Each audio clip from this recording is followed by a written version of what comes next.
Good afternoon, everyone.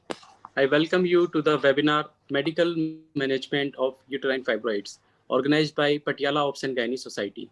On behalf of Jagsonpal Pharmaceuticals Ltd, makers of Fibristone 25, Mifepristone 25 mg tablets for treat all symptoms of uterine fibroids, Ulipristal Acetate 5 mg tablets, and Cycloreg CR 10, Norethisterone Acetate 10 mg with Embedded Polymer Matrix Technology that releases the drug so as to attain plasma levels instantly and also to sustain the levels for 24 hours. I'm Dr. Vipin Tyagi, along with my teammates, Dr. Deepa Goel and Mr. Amit Saxena.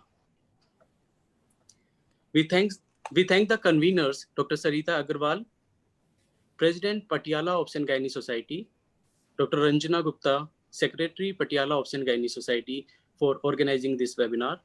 We are thankful to ICOG for the accreditation of 1 ICOG point to all attendees of the webinar today. Due to some medical emergency, Dr. Garima Kachawa from AIIMS Delhi has not been able to join us today as a speaker, but we are fortunate enough to have Dr. Vidushi Kulshrestha, Associate Professor Obs and Gyn, AIIMS Delhi, as guest speaker to enlighten us on today's topic. Welcome, ma'am. For the panel discussion, we welcome the moderator, Dr. Deepa Goel, Consultant Obs and Gyn, Anuradha Obs and Gyn Centre, Patiala. Welcome to the panel members, Dr. Lavleen Sodhi, Consultant Dr. Sodhi's Healthcare Hospital, Mohali, Dr. Parneet Kaur, Professor Obs and Gyn, GMC Patiala, Dr. Shalini Gainder, Additional Professor Obs and Gyn, PGI Chandigarh, Dr. Shikha Gupta, Consultant Neelam Hospital Rajpura, Dr. Pooja Gupta, Consultant Medilink Hospital Patiala. Welcome to all attendees. Please post your queries by text in the Q&A box to be answered at the end. Please note, this webinar is brought to you as knowledge sharing initiative by Jagsonpal Medical Services, and this session is streaming on Facebook Live. The recording will remain on Jagsonpal's YouTube channel for reference and promotion. I will now request Dr. Ranjana Gupta ma'am to kindly initiate the session. Good afternoon and warm welcome to all on behalf of Patiala Obs and Gyn Society. Today's webinar is on medical management of fibroid uterus. Fibroid uterus is the most common gynecological disorder affecting millions of women worldwide in all age groups. Although asymptomatic, in 20 to 50% women, the symptoms are severe enough to warrant therapy. The choice of treatment depends upon individual symptoms, patient preference, and desire to preserve the uterus. Historically, hysterectomy and myomectomy was the preferred treatment option, but now, as more and more women delay childbearing in their 30s and 40s, there is growing need for alternatives to surgical treatments. To meet this demand, many uterus-sparing therapies are proposed. These are non-surgical and medical treatments. Though chronic medical treatment for symptomatic fibroid is not yet available, but emerging medical treatments, including progesterone receptor modulators, GnRH antagonist, and orally active GnRH antagonist, would be discussed today by Dr. Vidushi Kulshrestha from AIIMS New Delhi. She is Associate Professor of Gyn Department AIIMS. She'll be speaking on recent advances in medical management of fibroids. The chairpersons for the talk will be Dr. Lavleen Sodhi. She is Consultant Dr. Sodhi's Healthcare Hospital, Mohali. Dr. Sarita Aggarwal, President OB and Gyn, Patiala OB Gyn Society. Now I hand over the mic to Dr. Sodhi to introduce Dr. Vidushi and invite her for talk. The question answer session would be taken at the end. Over to Dr. Sodhi, please. Good afternoon, everybody. And it's a beautiful Saturday afternoon, and we hope we have a nice sunny weekend to look forward to. And today's topic, of course, is, as introduced by Dr. Ranjana, a very, very interesting topic. And it is our privilege to have Dr. Vidushi Kulshrestha from AIIMS, New Delhi, to deliver an enlightening talk on this subject. She is a recipient of many awards, including the prestigious Foxy Korean Award, the CS Dawn Prize. She has 44 indexed scientific publications and 9 chapters in various books, and is the founder member of Gynae Endocrine Society of India. There are many more things to her credit, many more achievements to her credit. And thank you so much, Dr. Vidushi, for being with us today. Over to you to continue the session. Thank you so much for such a kind introduction. And as you all know, I'm filling in for Dr. Garima Kachawa. Hope I'll do justice to her topic. So I'll be speaking about updates in medical management. So fibroids, we all know it is the most common gynecological condition every clinician encounters in her practicing career. And basically, I'll be focusing only on the medical management of it. So just a short introduction. Fibroids are the monoclonal tumors of smooth muscle cells, and they are seen in up to 40 to 60% of women at various stages of a reproductive career or even later. So basically about pathogenesis, why it is important, because most of the medical treatment is basically because of this etiopathogenesis. So for age-old teaching was that estrogens are responsible for growth and development on fibroids, but last 1.5 decade or so has now shown the light that the basic important hormone for growth and development of fibroids is the progesterone. Because progesterone leads to cell proliferation, extracellular matrix production, and decreases apoptosis, thus increasing the growth of fibroids.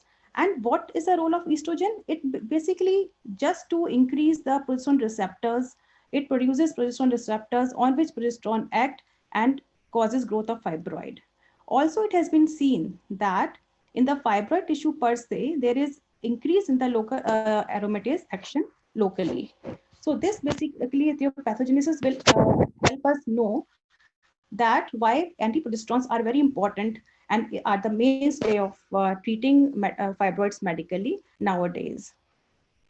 So we all are familiar with this slide also, the FIGO classification 2011, and leiomyoma, this is a basic classification of leiomyoma. I just want to stress upon that in 2018, the type 3 leiomyoma, it has now been included in the submucosal category, because in this, the fibroid basically is in contact with the endometrium and leading to AUB. So this is one change that has been there in the FIGO classification, which I wanted to highlight. And others are others. So coming to symptoms very briefly, basically fibroids up to 50 to 60% may be asymptomatic and can be treated expectantly also. However, most of the symptoms are heavy menstrual bleeding, which are according to FIGO classification AUB-L or PALM with L1, and rest others are 0, and which is the most common symptom. Then fibroids may present with bulk related symptoms such as pelvic pain, pressure symptoms, urinary tract and bowel issues. And then, so there are certain issues with the fertility, such as infertility and recurrent pregnancy losses. And they may also present with emergencies such as with degeneration, torsion, or prolapse. So the various management options are medical, surgical, or non-surgical, which are in between medical and surgical. And among these medical treatment, we can basically group these medical treatment as follows. There are certain group of drugs which reduces symptoms as well as reduce volume. And these include GnRH, the SPRMs, that is the selective progesterone receptor modulators, and aromatase inhibitors. the other drugs that we have been using in our practice basically affects only the symptoms and does not have any effect on the fibroid bulk. And these include non-hormonal tranexamic acid, NSAIDs, OCs, progestins, LNG intrauterine system. They may help, but they basically are not treatment of fibroid per se because they are not acting on the bulk of the fibroid, but they definitely are reducing the symptoms. And others newly coming are GnRH antagonists, such as raloxifene or meloxifene. Danazol had been used for AUB, justininone is being used. So now coming to the non-hormonal treatment, though it is not affecting the fibroid volume per se, but these medicines are also very important, especially in women who are trying conception, because all the medicines which actually are very effective in treating fibroids, they cannot be given to women who are trying conception. So patients who are currently trying for conception can be given NSAIDs for treating dysmenorrhea, or tranexamic acid can be given to them for first-line treatment for heavy menstrual bleeding while they can carry on trying to conceive. Then we all were familiar. We have been using these OCPs and progestins to treat the AUB associated with leiomyoma, and it can still be used in patients who have mild symptoms. However, it is not very effective in fibroid-related heavy menstrual bleeding. So coming to the main crux of the lecture today, that is SPRMs, or the selective progesterone receptor modulators. Mifepristone is the pioneer member of this class. It was discovered in 1980s, and it is almost pure antagonist and has been approved for pregnancy termination. Then there are others such as azoprisnil, tilapristone, etc., who have tissue-specific antagonistic and agonist activities. And then lastly is the Ulipristal acetate, which has more antagonistic action and little agonist action. So all these SPRMs, they have different affinity for progesterone receptors, and hence they have varying degree of antagonistic activity. Till date, Mifepristone and Ulipristal acetate have been licensed for clinical use, though there are controversies coming up recently. So how do these SPRMs act? Basically, they can have direct effect by down-regulating the expression of angiogenic growth factors, decrease in vascularization, and leiomyoma cell proliferation. They also have effect on apoptosis. They alter progesterone receptor expression and have anti-proliferative action. Now, Ulipristal acetate was approved in 2014 in Europe and some other countries for treatment of uterine leiomyoma. And so this basically summarizes that they have a direct action on the fibroids, endometrium, as well as they also affect the HPO axis. So basically, though the first SPRM was Mifepristone, however, I'll be covering Ulipristal acetate first, and then we'll be coming to Mifepristone. So Ulipristal acetate, the main key trials that evaluated its role in the treatment of fibroid were PEARL 1, 2, 3, 4 trials. They were the 4 European phase 3 clinical trials. And in 2 trials, Ulipristal was compared with placebo or Lupride in patients who were eligible for surgery. In the third PEARL trial, it was compared with, basically there were 4 intermittent courses were given with 10 days double-blind treatment with either Norethisterone or placebo to limit the PAEC changes in the endometrium, which will be coming later on. And basically this trial paved a long way because it showed that there is potential for long-term management with the drugs. So in PEARL 4 trial, 3 months repeat courses of either 5 milligram or 10 milligram Ulipristal acetate was tried to evaluate the safety of repeat courses for long-term intermittent treatment for fibroid uterus. And later on, a few other studies came up, which also again showed that when you treat with Ulipristal, then almost 60% hysterectomies, they were saved. And we also did this trial at AIIMS. And in our study also, we found that there was almost similar reduction in the fibroid volume with Ulipristal as well as with GnRH agonist. And in fact, when the treatment was stopped, then 3 months later, the fibroid reduction was maintained in the with Ulipristal, and more than with the GnRH agonist. But then came the twist. The studies came, the reports came that there have been liver injury in 5 cases in women taking Ulipristal acetate, and 4 of them required liver transplant. So European Medicines Agency issued advisory in February 2018, and now it was instructed that do not initiate new treatment courses of Ulipristal acetate, including in women who have already completed one or many courses, despite knowing that they basically did not encounter any problem with Ulipristal acetate. And all these were the advisory given to the patients who already were taking treatment, that you have to repeat LFTs and you have to stop treatment if the LFTs are more than 2 times the upper limit of normal. And during the first 2 treatment courses, perform liver function test every month. And in between courses also repeat LFTs. And at the end of the treatment also, you have to perform LFTs after 2 to 4 weeks. And you have to counsel the patient regarding warding symptoms such as loss of appetite, pain in upper abdomen, and all that. So till now, there have been so many studies with Ulipristal acetate, and in fact, Mifepristone has taken a back seat.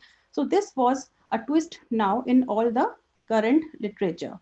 And recently, in November 2020 only, European Medicines Agency has come up with recommendation, again restricting the use of Ulipristal acetate and it can now only be used in premenopausal women for whom surgery is either not appropriate or have not worked. So, and the recommendation is clear about not using Ulipristal acetate for controlling symptoms of fibroids while awaiting surgical treatment, because initial initial warning allowed the use of Ulipristal acetate while awaiting surgery. But this month's recommendation guideline clearly says not to use Ulipristal acetate even while awaiting surgery. It is to be used only when the surgery cannot be done in a patient, or suppose conservative surgery has been done and it has not sorted to the alleviation of symptoms. So so again, the concentration came back on Mifepristone. So what is Mifepristone? Though it was the first SPRM that has been reported to be effective in the treatment of fibroids, and it has been reported way back in 1993. And since then, many studies have been conducted evaluating doses varying from 5 to 50 milligrams. And it has been found in those studies that symptoms are ameliorated, the myoma volume reduces by up to 57%, and almost 40 to 100% women, they have amenorrhea with Mifepristone treatment. Even ultra low dose of 2.5 milligram was tried in a study. However, they found that though it caused appreciable symptomatic relief and modest 11% reduction in uterine volume and improvement in quality of life, but the studies found that doses lesser than 10 milligram were not that effective in reducing the fibroid volume and symptoms per se. So while all the studies were being conducted, the Ulipristal also, even Mifepristone was not lagging far behind, and there were one Cochrane meta-analysis published in 2012 and another meta-analysis published in 2013, which showed that Mifepristone in the doses of 2.5 to 25 milligram given for a duration of 3 to 6 months have significant reduction in fibroid volume and uterine volume, relief in symptoms, and also there was no atypical endometrial hyperplasia. Even we conducted one randomized clinical trial at our center. And in this, basically, we recruited 150 patients, and 75% of them were given 10 milligram Mifepristone, 25 milligram was given to the other group. And though at that time when we conducted this study, the low dose Mifepristone was not available. So we had to take help of pharma people. We used to take that 200 milligram tablet, used to crush it and put it in the capsules, and did this study, and we found very promising results because there was symptomatic relief with both the doses in more than 90% women in which the menstrual blood loss was decreased, and almost more 90%, 90 to 95% patients developed amenorrhea, which was reversible. Reversible in the sense that after completing the 3 months treatment, patient used to have their periods back in a median of about around 35 days. Few patients had even after 5 days, and the maximum length of the time where the periods resumed was 85 days. And the study also showed that greater myoma size reduction occurred with 25 milligram dose, which was 35% versus 22% with the 10 milligram. However, there was no difference in reduction in fibroid volume if there was a solitary myoma. In multiple myoma, of course, 25 milligram dose worked better. And at that time, when we conceived this study, there was much concern about developing endometrial hyperplasia. So as a part of this study, we basically did endometrial aspiration for histopathology after completion of the course of the treatment. And we found that there were endometrial changes specific to progesterone receptor modulator. That time it was a new concept of these endometrial changes, but there was no evidence of atypia. And the side effects encountered in our study was lag cramps, hot flushes, and myoma did not regrow immediately after stopping the treatment. But yes, when the patients had their first period, almost 50% of them had normal periods, but yes, 20% had again heavy periods with the after stopping the treatment. It has also been found in other studies that 6-month study with 2.5 milligram daily dose, no further reduction in volume occurs after 3 months. So here comes the concept of intermittent courses of 3 to 4 months, because after a certain period of time, further reduction does not occur. Even amenorrhea rates reduced from 65%, which were present at 3 months. And if the drug was continued later, then only 32% remain in amenorrhea. So no further volume reduction was seen after 6 months, and rather increased rates of breakthrough bleeding or spotting was reported. So here, this basically supports the use of intermittent therapy for medical management of fibroids. And the drug can be given intermittently for 3 to 4 months duration, followed by an off-drug interval till the next period occurs. And though it is now known that endometrial thickening with more than 3 months treatment is basically due to cystic dilatation and not due to hyperplasia, still intermittent therapy would be more reassuring to the treating clinicians.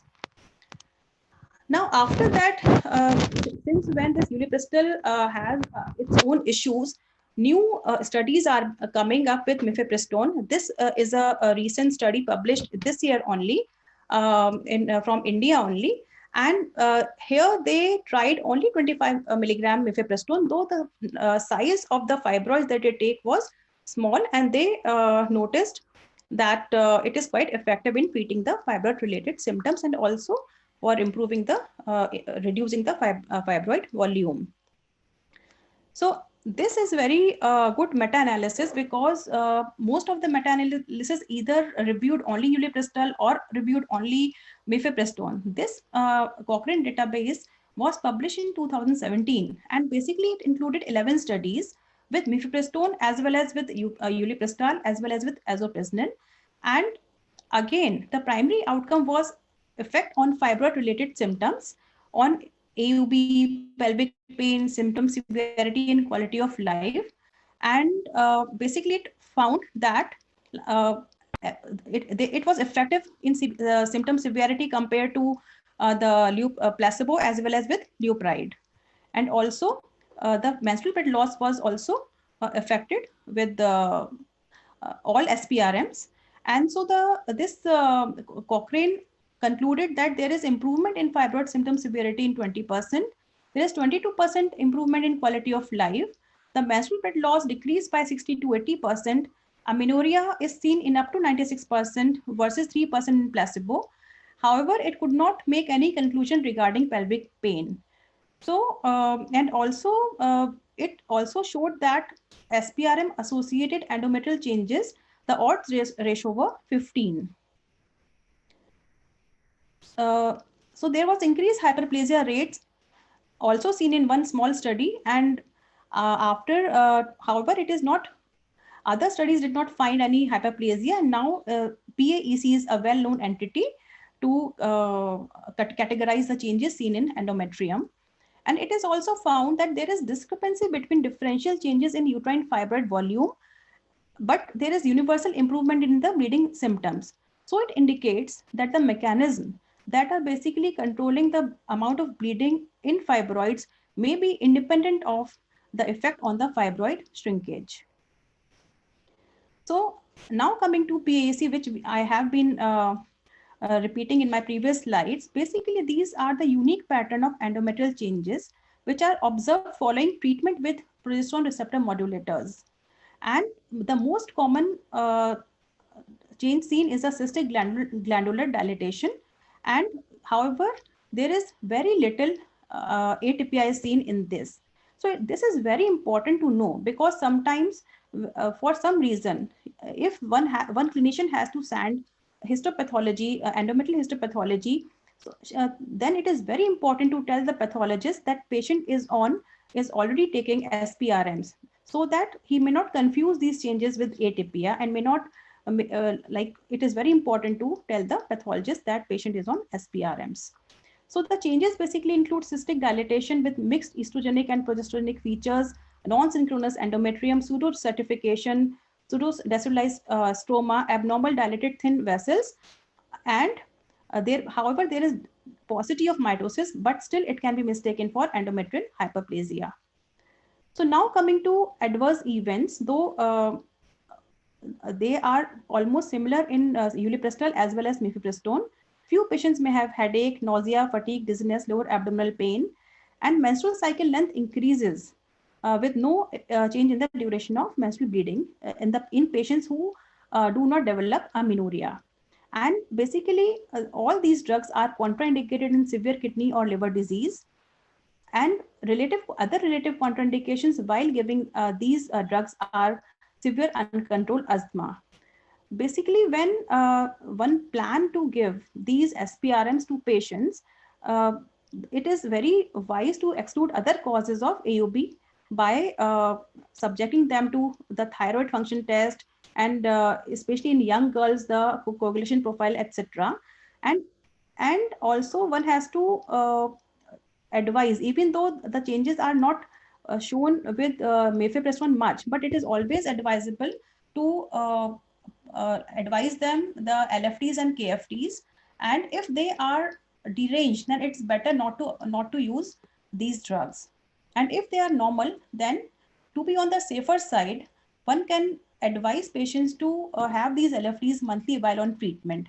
And though we also know about PAEC, but it is also wiser if to repeat an ultrasound after, if you are giving it for more than 3 months, like up to 6 months you can give in one stretch, but if you are giving it for more than 3 months, and it is wiser to do a TVS to see for the ultrasound, the endometrium, and to counsel the patient accordingly, that most probably it is not because of any other change, it might be because of SPRMs only, but we will have to be vigilant. So now, so this was about SPRMs. So SPRMs included the Ulipristal as well as the Mifepristone.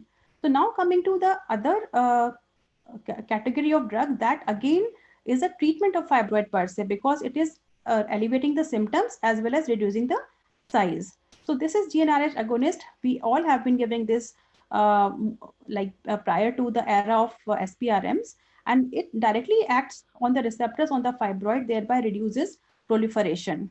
And the dose currently recommended is maximum for 3 to 6 months, and only in the preoperative period, because long-term treatment has its adverse events such as symptoms of hypoestrogenism, bone loss, etc.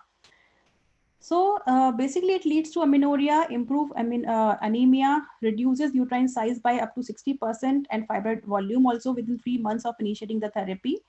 And how it helps in while giving preoperatively, because it may replace vertical scar with the transverse, and it may change surgical approach, that initially you may have to plan laparoscopy, but if the size is reduced, then one can plan for laparoscopy approach also. So, so this was about GnRH agonist, and it has a direct action. And the side effects, we all know, initially it causes flare, so vasomotor symptoms, decreased bone mineral density, and recurrence to previous size within several months after cessation of treatment. This is not new to GnRH agonist only, because this is the disadvantage with all the medical management, that once you stop the treatment, the fibroid may recur in size. And operative time, it was found that in this study, it was found that there was no effect on the operative time. However, there was difficulty in shelling out pre-treated myomas because of degeneration and obliteration of the plane, that we all have experienced, because sometimes we have to give GnRH pre-operatively, and we find these difficulties while operating the patients. FDA has approved use of leuprolide and iron pre-operatively in women with leiomyomas, but not for medical management of these tumors. Now, GnRH antagonists are also coming up for treating these fibroids, and basically they compete with endogenous GnRH for pituitary binding sites. And advantage is that it does not cause initial flare-up that is seen with GnRH agonist. But the problem is that long-acting preparations are not available, and daily injections are to be given. So this is one recent GnRH antagonist, that is oral elagolix, and it has been recently approved by FDA for treatment of endometriosis also, and role in heavy menstrual bleeding is also under evaluation. Now coming to this levonorgestrel intrauterine system, what is its role in fibroid uterus in the medical management?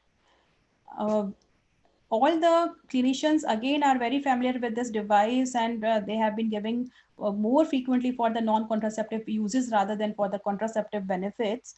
And for AUB, not because of fibroids, it is very useful, induces endometrial atrophy, promote rapid residualization, and does not interfere with ovulation. But in fibroids, what is its role? So it has been found that there has been significant menstrual reduction in menstrual blood loss, and significant rise in the serum hemoglobin, ferritin, and hematocrit after LNG intrauterine system insertion. And this reduction in menstrual blood loss is more as compared to COCs, and there is very slight or minimal reduction in the uterine volume also. And the beneficial effect on decreasing endometrial thickness is also there, with no adverse effects on the ovarian function. The most important problem with this LNG intrauterine system in fibroids is that the device can be expelled, and expulsion is more in patients with leiomyoma. So basically, one can insert this leiomyoma, this LNG in leiomyoma, if the fibroid is of grade 2 or more. Like, it cannot be inserted, it should not be inserted if the type of myoma is type 0 or 1, where most of the bulk is inside the uterus. However, in type 2, one can insert, but it is good that one performs hysteroscopy and sees the location of fibroid, and very tactfully place the inserter, like maneuver the inserter while putting the LNG intrauterine system, and place it above the fibroid, reach the fundus. So if this care is taken, then even few patients with type 2 will tolerate intrauterine system very well. We also performed this study in patients with uterine leiomyoma, and we included type 2 as well in our study. Though there was expulsion in the fibroid group, we compared this fibroid group with the patients with idiopathic menorrhagia, because that time this Vigo classification was very new, so we did not categorize as AUB, L, and otherwise. So in idiopathic group, compared to that, expulsion was more, but symptomatic relief was almost 90% in both the groups. So this was actually, we already did it. So coming to SERMs, now these, so we covered the most commonly used medicines and the medicines which decrease the size as well. Now these are some new things which are basically being used in research setting right now.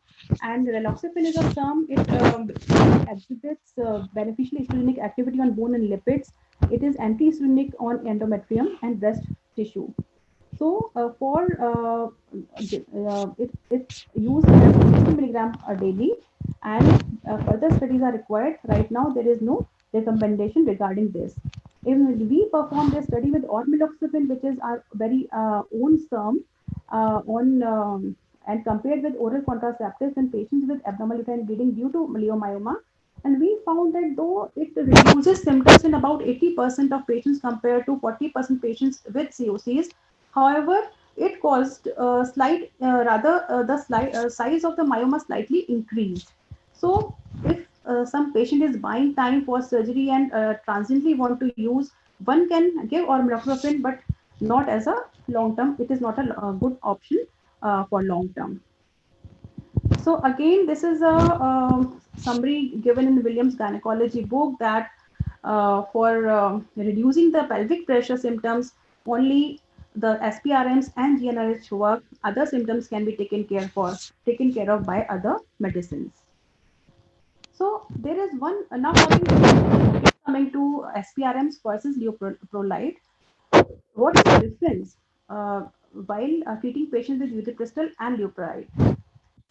Advantage with SPRMs are that they can be given orally as against injectable route with the leuprolide or other GnRH agonist. They are cheaper than that and rapidly control uterine bleeding. In our study, we also found that even patients who are presenting with acute uterine bleeding, even in them, giving SPRMs, either Ulipristal or Mifepristone, it took care of the bleeding within 6 to 7 days, as against leuprolide, because it takes longer to control the bleeding with leuprolide. So basically, with SPRMs, hemoglobin is restored early and hematocrit level also recover quickly. And there is also another difference, that significant reduction in fibroid size is maintained for at least 6 months after stopping treatment with SPRMs, and it is longer than reported for leuprolide. And quality of life is higher because patient does not need injections, and the studies have shown that. And also because there is a better tolerability profile, because SPRMs, they do not affect estradiol level with and estradiol levels, they remain in the normal range. Hence there are fewer hot flushes, about 10% compared to 40% with the GnRH agonist. So SPRMs are a new, effective, and well-tolerated option for moderate and severe symptoms of fibroid. Now, this is basically the Cochrane evaluating pre-operative medical therapy before surgery for uterine fibroids. And this showed that pre-treatment with either gonadotrophin-releasing hormone analog or Ulipristal acetate before hysterectomy or myomectomy should be considered if fibroids are causing an enlarged or distorted uterus. And recently, another study has come, and it is from China, though has been published in an Indian journal. And this study has evaluated the pre-treatment with Mifepristone, because as we all know that in last few years, they were full of studies with Ulipristal, and Mifepristone was had taken a backseat, but now again Mifepristone studies are coming up. So this study has also shown effect of Mifepristone, that it is quite effective in reducing the intraoperative blood loss and blood transfusion rate, and while when it is given prior to laparoscopic myomectomy. So this was the overview of the drugs that we can give for medical management. Then now again, to summarize, what are the indications for medical management? Not all, as I told, that most of the patients are asymptomatic and they can be managed expectantly without any drug treatment. However, medical treatment is indicated if the fibroid is symptomatic and small, or if there is symptomatic intramural or submural leiomyomas causing other symptoms, as a preoperative adjunct to myomectomy in younger patients, even in large leiomyomas, to delay or avoid early surgical intervention, because we almost encounter many patients who have fibroids, big fibroids, but they want to delay surgery till they have marriage or for other reasons. And especially in COVID times, we are getting so many patients which otherwise we would have done surgical intervention for them. But right now, because our hospital is not offering routine surgeries and surgeries are being limited to the oncology surgery. So these days we are treating these kind of patients with medical management only and with satisfactory results. And then medical management is also appropriate for perimenopausal women in selected cases with smaller leiomyomas to tide over the menopause, and patients who are unsuitable or unfit for surgery due to medical diseases. Small but symptomatic leiomyomas in patients who are trying to conceive. Those patients we have to give non-hormonal treatment. And many patients we have seen at our center who have multiple fibroids. Uterine size is not very large, it's about 14 to 16 weeks, but it is whole uterus is studied with multiple myomas. And of course, you cannot do myomectomy taking out all those tiny myomas.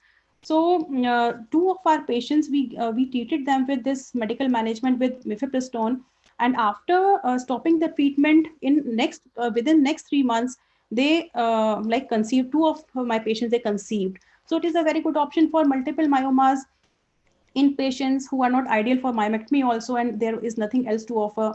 One can try this medical management with SPRMs. And it is very important to have this message that when we are telling our younger ones to write medical management, they are all very keen and they write all the other treatment, Mifepristone, 10 milligram or 25 milligram for 3 months and all with every advice, but they always tend to forget the hematinics. Hematinics is very important because these patients have AUB and they are anemic, and in a just to write all the specific treatment, one usually tend to forget the hematinics. So it is very important that hematinics are a very important part of the medical management of fibroids. One should not forget that. So limitations of medical management are of course there because there will be recurrence after stopping the treatment. The fibroid management, like the symptoms can be relieved on a transient basis, but with the advent of this intermittent concept, one can manage these patients for years together. But patient should be counseled and patient should be taught about it's not that they do not come for follow-up and keep on taking treatment because it is relieving their symptoms. They have to come for follow-up and they can manage their symptoms, most of them. So advantage of SPRMs over GnH, we have already discussed that it can be administered orally, less costly, mild side effects, and exerts anti-proliferative effect without causing hypoestrogenic state. And these basically, so this is the overview that of medical management. If a patient comes, that one can treat them with non-hormonal or conventional hormonal treatments if the symptoms are mild, or with exact treatment with SPRMs or GnRH. And if patient is not planning conception for at least 1 year, even LNG intrauterine system can be offered to the patient. And if all these fails, then depending on the age, depending on an individualized basis, we have to take the call. So just to have an example, this 26 years old unmarried female presented with complaints of heavy bleeding, and this bleeding has been increasing for last 6 months. Pallor was there, and on per abdomen examination, it was a 16 weeks abdomen pelvic mass. Ultrasound showed posterior wall 8 by 8 centimeter fibroid. Now it was a quite big fibroid, but considering her age, considering unmarried status, and considering that patient did not want any surgery at that point of time, so she was basically given the medical management with Mifepristone. In this patient, Ulipristal was given because that time there were no such reports of adverse effects. And so best in this patient would be, in this such big fibroid, would be SPRMs only. And of course, after stopping the treatment, the patient, the fibroid recurred, and laparoscopic myomectomy had to be done. But when you give medical treatment, basically patient also gets sort of in those 3-4 months, mentally they prepare themselves that if okay, if it will work, it is going to work, it is fine. If it is not going to work, there is no other option. So in a way, it is very good while for preparing patients also if they need surgery. Now, a word of caution. Suppose a patient has a very big fibroid. Then one has to counsel the patient regarding occult leiomyosarcoma also. There was, like, I have not put that slide, but recently a paper has come in which it was about non-biased consent taking for medical management. Like, if you are telling a patient to have that medical management, so one should not shouldn't counsel in a way that patient gladly wants medical treatment. One has to give the overview that in few patients there can be chances of occult leiomyosarcoma, and which is not possible to diagnose without a surgical specimen. But that does not mean that you have to go that the patient has to undergo surgery, but she should have this thing in her mind, so that she should report if the fibroid is if the size is increasing and all that. And if suppose you are planning a medical management, especially in the COVID time when we are not having routine OTs, then in suspicious case, if the fibroid is very big, we can offer them MRI with gadolinium contrast and this LDH3 levels to rule out any possibility of leiomyosarcoma. So this is also very important. And now, after the whole talk, I would like to re-emphasize this paper by Fatima Faustino, because though it is relevant to, it is pertaining to Ulipristal, but it really has changed the management of this medical management of fibroids. In this paper, they have proposed two optimized treatment algorithms. Uh, Basically, in reproductive age with no desire to preserve reproductive capacity, and in more than 40 years with no desire for pregnancy. So basically, this is the algorithm. This particular slide shows the algorithm for less than 40 years of age. And of course, in fibroid class 0, there is no option of no role of medical management. For class 1 also, they have tried for more than 3 centimeter the Ulipristal courses, and in few patients they got the response, but of course if there is no response, one has to resort to surgery only. For fibroid class 2 distorting the uterine cavity of multiple large myomas of more than class 2 to 5, then they have given at least 2 courses of Ulipristal, the intermittent therapy, and like if there is response, it's good enough. If there is even up to 50% response, then also they left it like that and gave 6 months of therapy if a patient does not want conception right then and there. If the patient wanted conception, then they stopped the treatment and patient was encouraged to try conception. And however, if there is insufficient myoma volume and if there is the symptoms were there, then the patient was advised surgical intervention. And this was for patients who are premenopausal with symptomatic myomas. And again, in this, they suggested taking 2 courses of Ulipristal acetate and then re-evaluated. So if there was very good response, they stopped the therapy till the symptoms recur. And if there was good response, then again they continued the treatment. Basically, this is not relevant to us right now because Ulipristal is no more recommended for symptomatic relief. But yes, since the safety profile of Mifepristone is there, and there have been studies, many studies now for spanning over more than 2 decades. So this algorithm can be modified for use of SPRMs, basically Mifepristone. And patient should be counseled that yes, this is not definitive treatment. You ultimately will need surgery, but we can tide over your time. And if you can, if you will respond, it's so good for you. And if you won't respond, then we will see later on. So the take-home message is that studies with SPRMs have changed the paradigm in the treatment of fibroids, and there is now proven efficacy and favorable tolerability profile. And these are no more prescribed only for the preoperative management as a preoperative adjunct. but can now be thought as a long-term intermittent medical management. And as a standalone treatment also, they can be offered to patients who are unfit for surgery or in premenopausal women, where giving treatment for a few months or years may tide over their time, and they may land up in menopause, and their problems, their symptoms will stop. And these SPRMs are new, effective, and well-tolerated option for symptomatic fibroids in reproductive age. And Mifepristone is a promising drug with effects comparable to GnRH agonist and with lesser side effects. And one can offer them for a long-term medical alternative. Thank you for your patient hearing.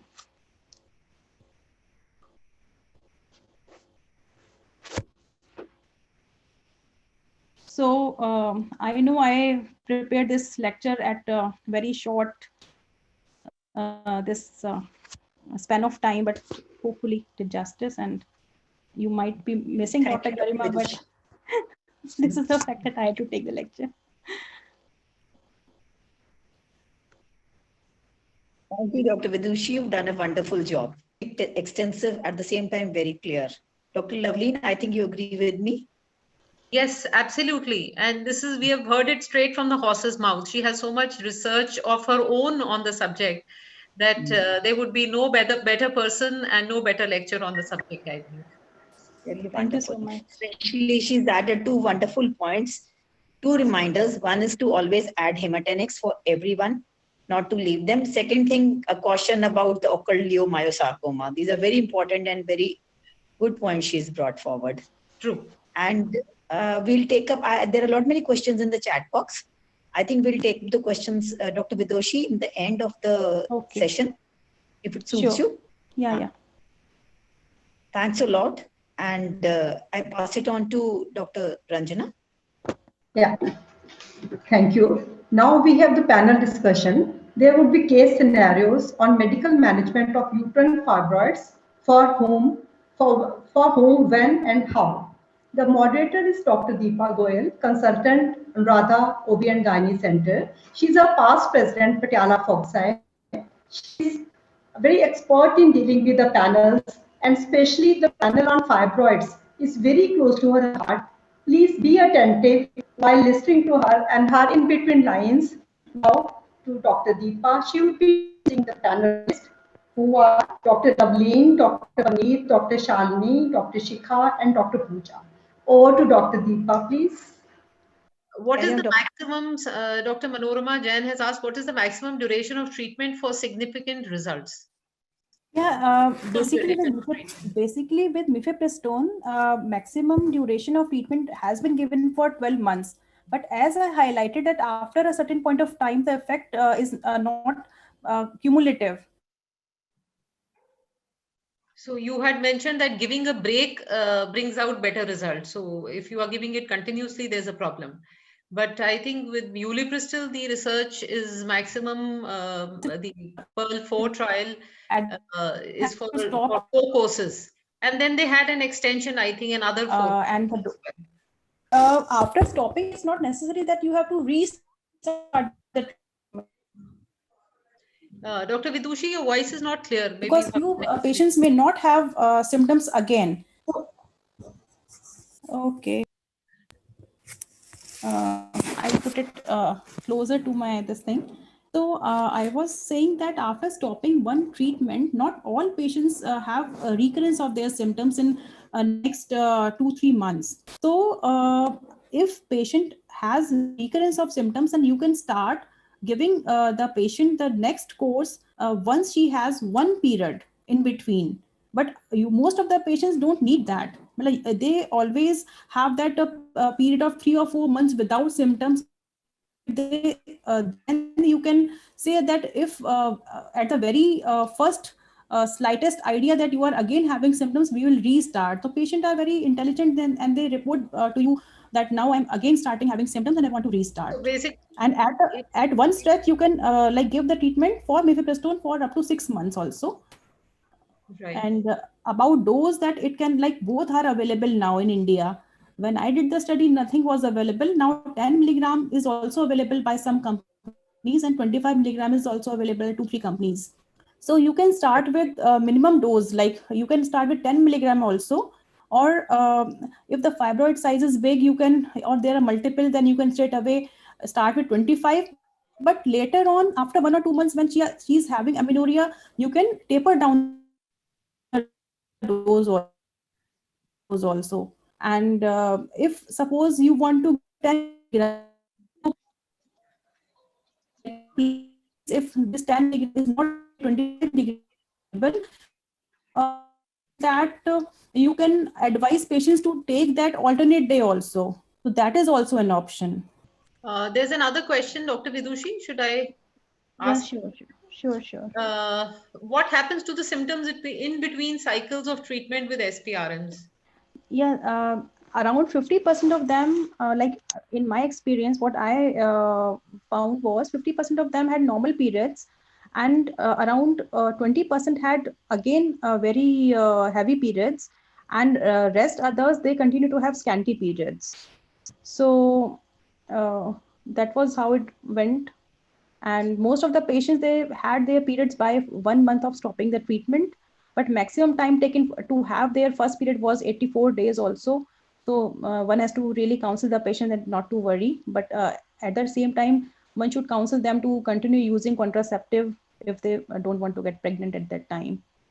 And the very beauty of this treatment, SPRM, was in acute bleeding, even with grade Z. Sometimes you cannot operate immediately. So even in grade 0 or 1, if when they were coming with acute heavy bleeding, and you start the treatment, and within a week the bleeding stops.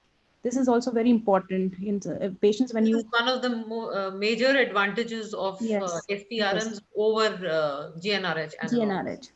So for acute bleeding also, SPRMs are very nice. So in these patients, you can start with higher dose, 25 or even 50 milligram, 1 or 2 doses. And because one of our residents had very huge fibroid, and she used to have like heavy bleeding, and once she had acute bleeding, which was not being controlled on anything. So we gave her 50 milligram for 3-4 days, and then we reduced to 25 milligram, and she basically she was controlled on that. Very interesting experience. And there was one question I saw about adenomyosis also. So like Mifepristone is my favorite. So for medical management, for even adenomyosis, for even endometriosis, like it's my favorite. So even patients who are young and they have adenomyotic uterus, and LNG IUS is an option, but for unmarried females, sometimes like you have to have other options also. You can start with this Mifepristone for adenomyosis also. Then there's a question, after delivery, for how long one should wait to start the treatment for fibroid? Actually, this does not have any black and white answer. Actually, it all depends, because there are not studies. I have not seen studies in the lactation period about these SPRM. So like any other drug, we would like to avoid, though it is a non-steroidal drug still. So like I'll manage with tranexamic and all that. And once if it is causing like acute symptoms, and if it needs surgery, then one can plan surgery after a few months of delivery, or otherwise one can manage once the weaning starts. True. Dr. Deepa, all yours.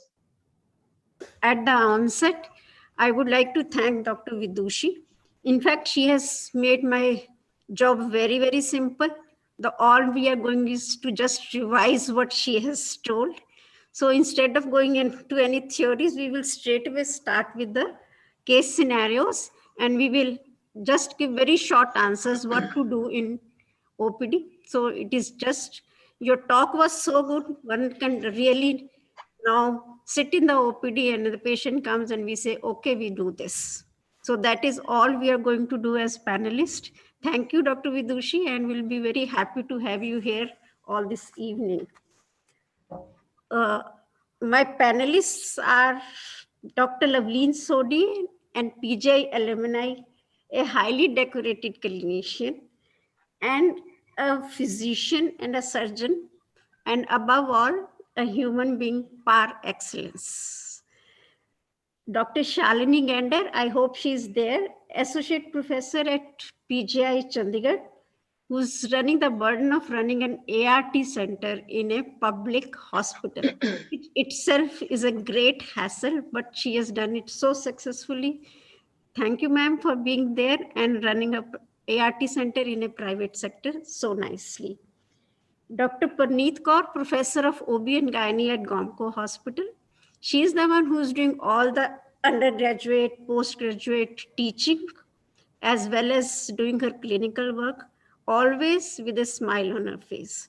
And in this era, she is the actual COVID warrior who has conducted more than 100 delivery. A big applause to you, Dr. Parneet, for being with us. Then Dr. Shikha Gupta. Is she there? Yes, ma'am. Okay, Shikha is a young clinician. She has a brilliant academic career, so many degrees to her credit. But one degree which she has not actually entered in her biodata is a latent degree. That I give her an MHA from Stanford University, America. And actually, if you visit your hospital, you will agree with me, what I have said.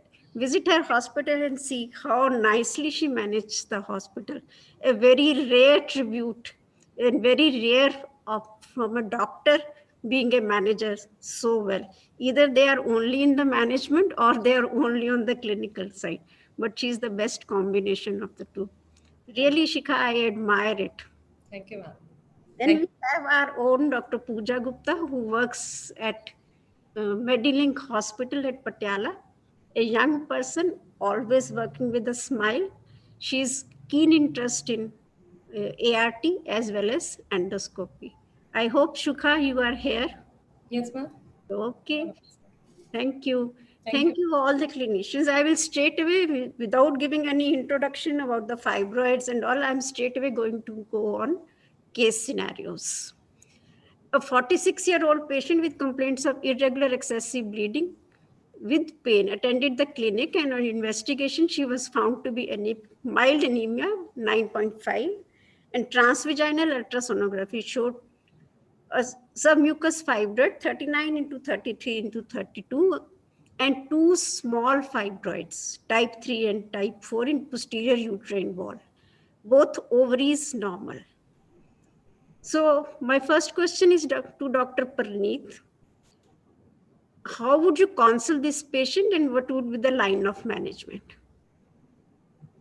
Dr. Parneet, are you there? Yeah, I'm there. Good evening, everybody.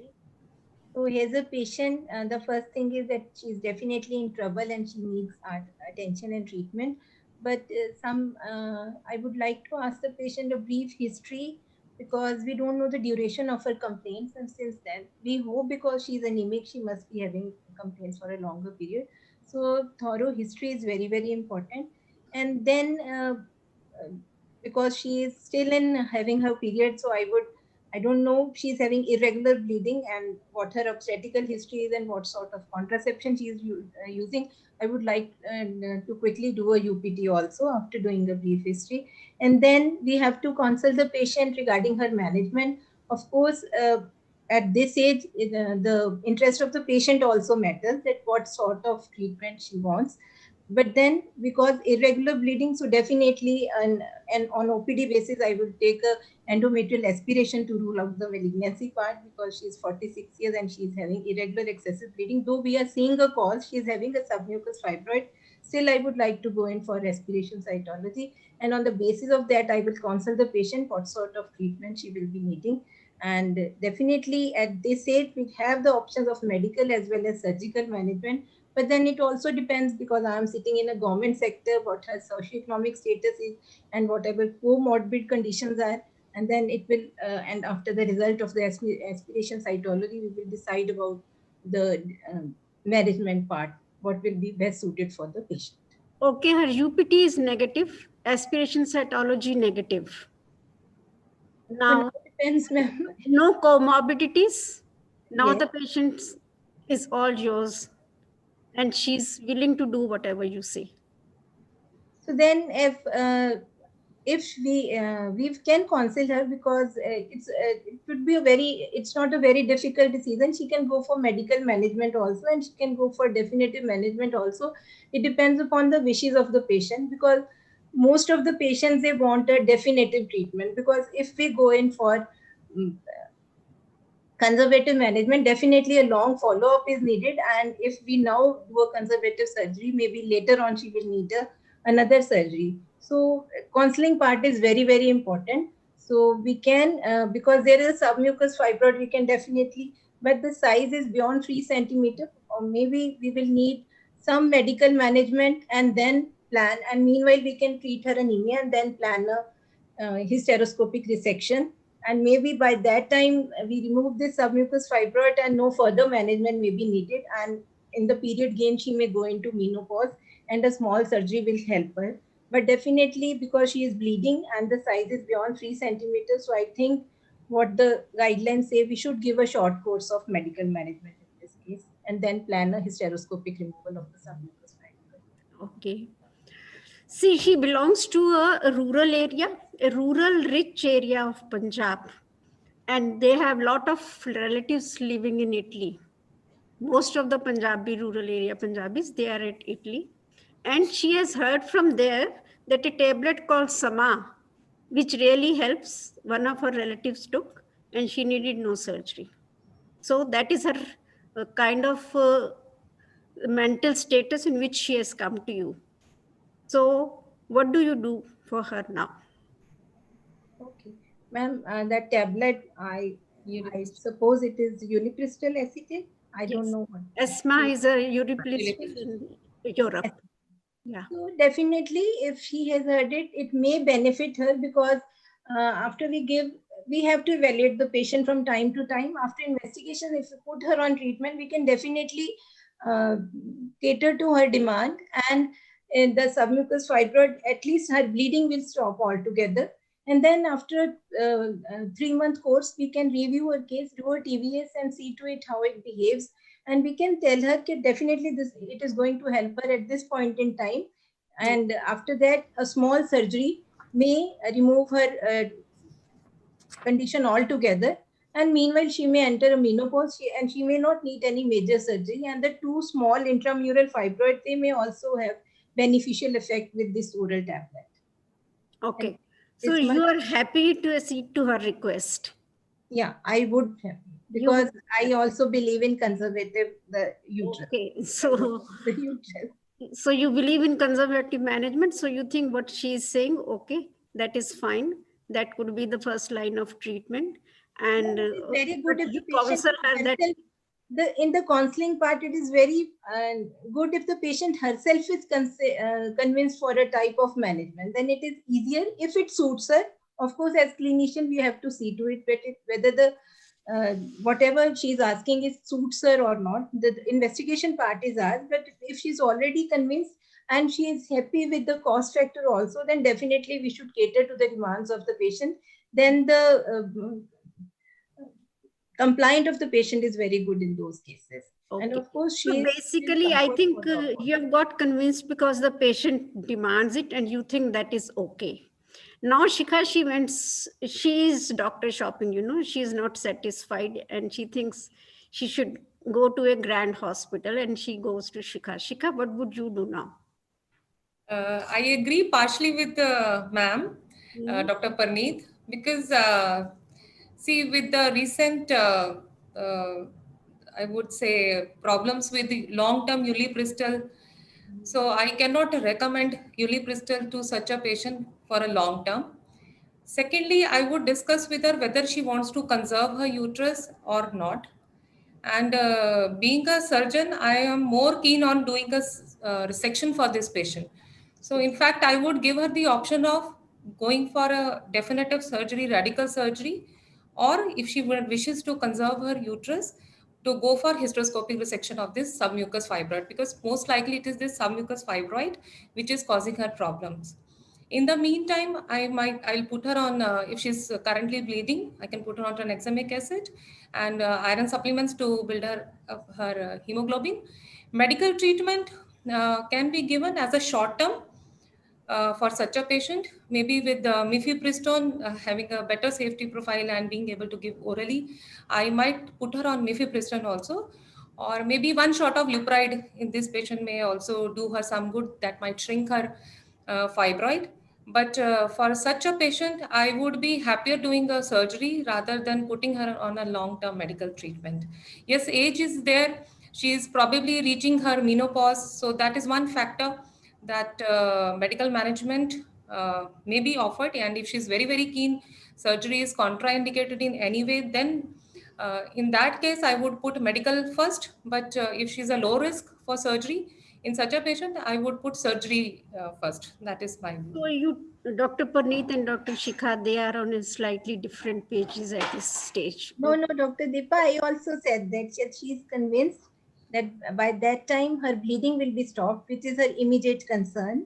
Okay. And then the fibroid, submucous fibroid will become amenable to hysteroscopic resection.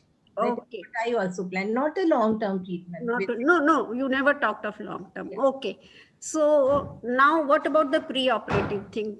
You would always give a pre-operative medical management to this? Shall I answer? Yeah, please.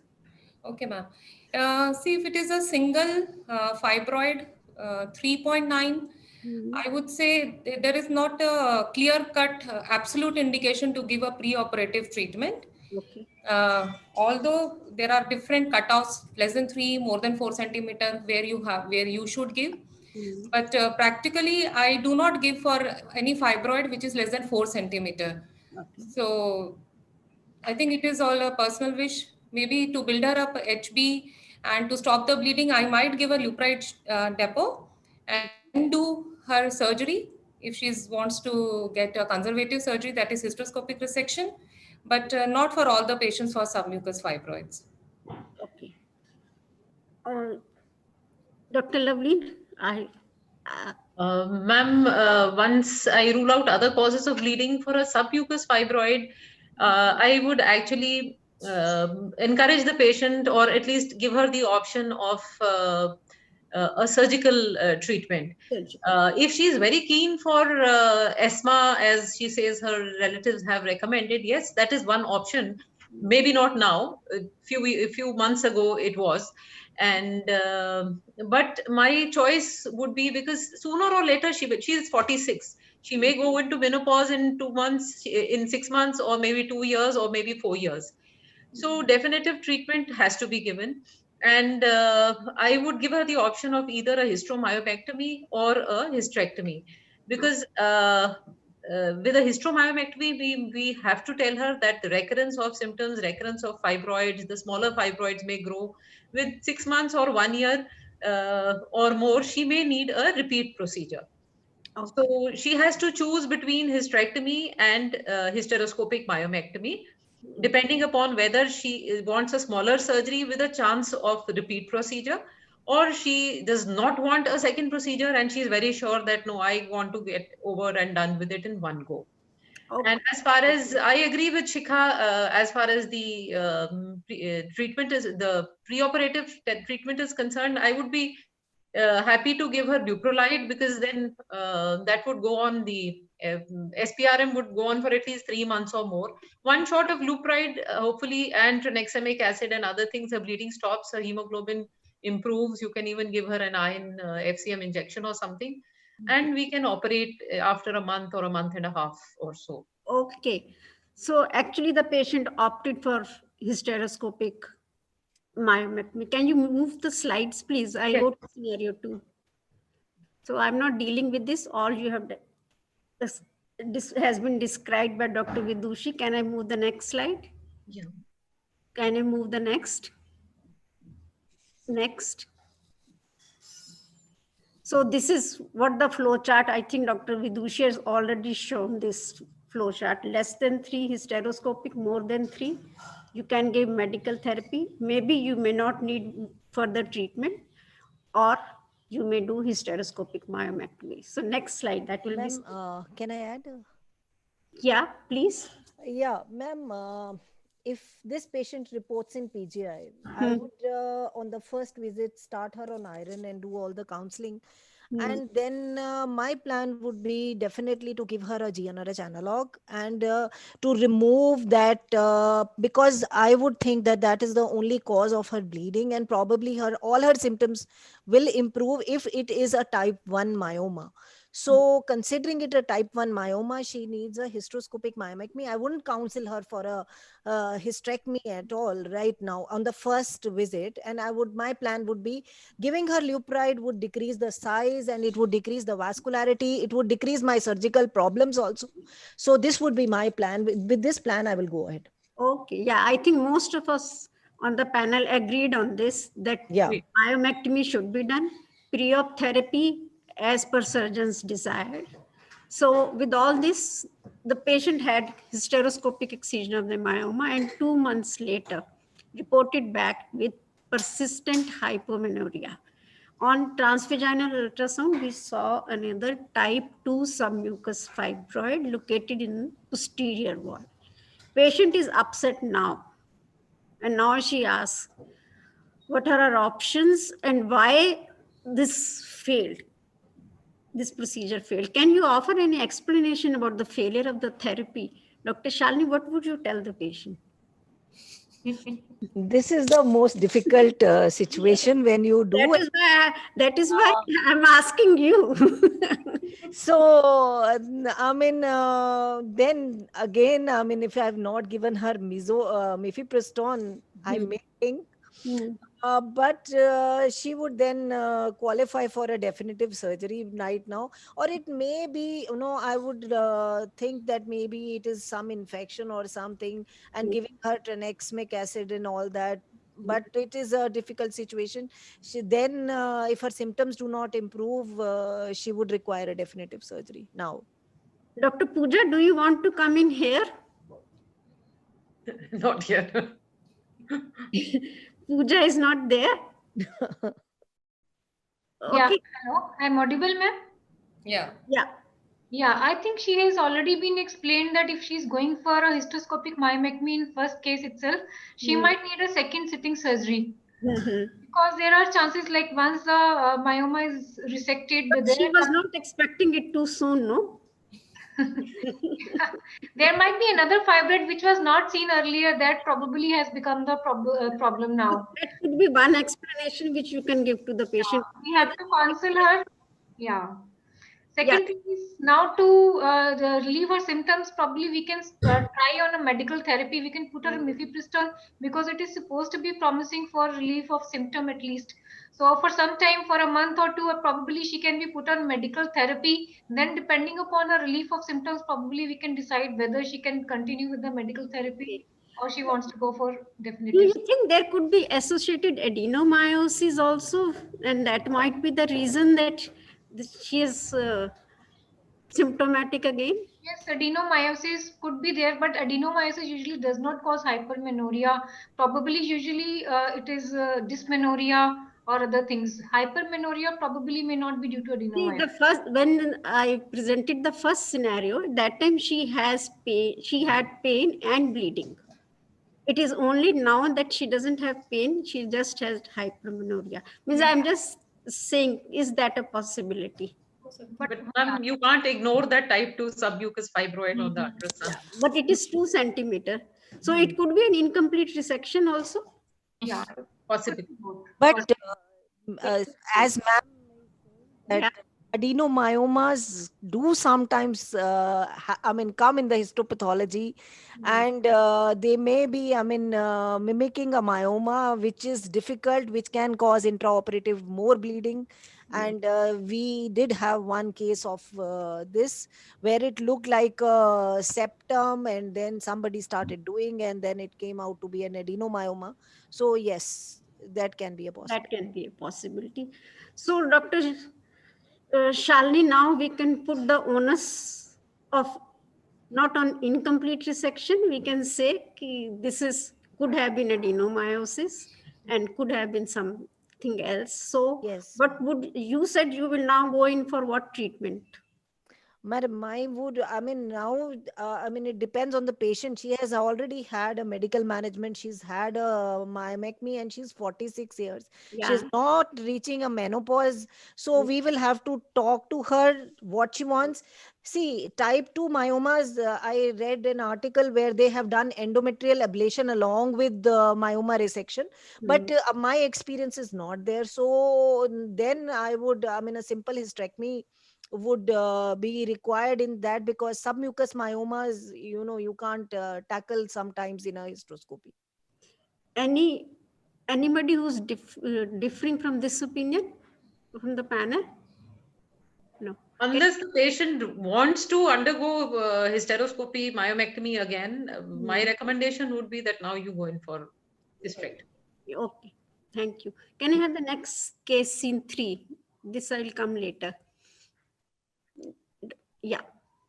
So in that patient, we have decided now that we would say, okay, hysterectomy.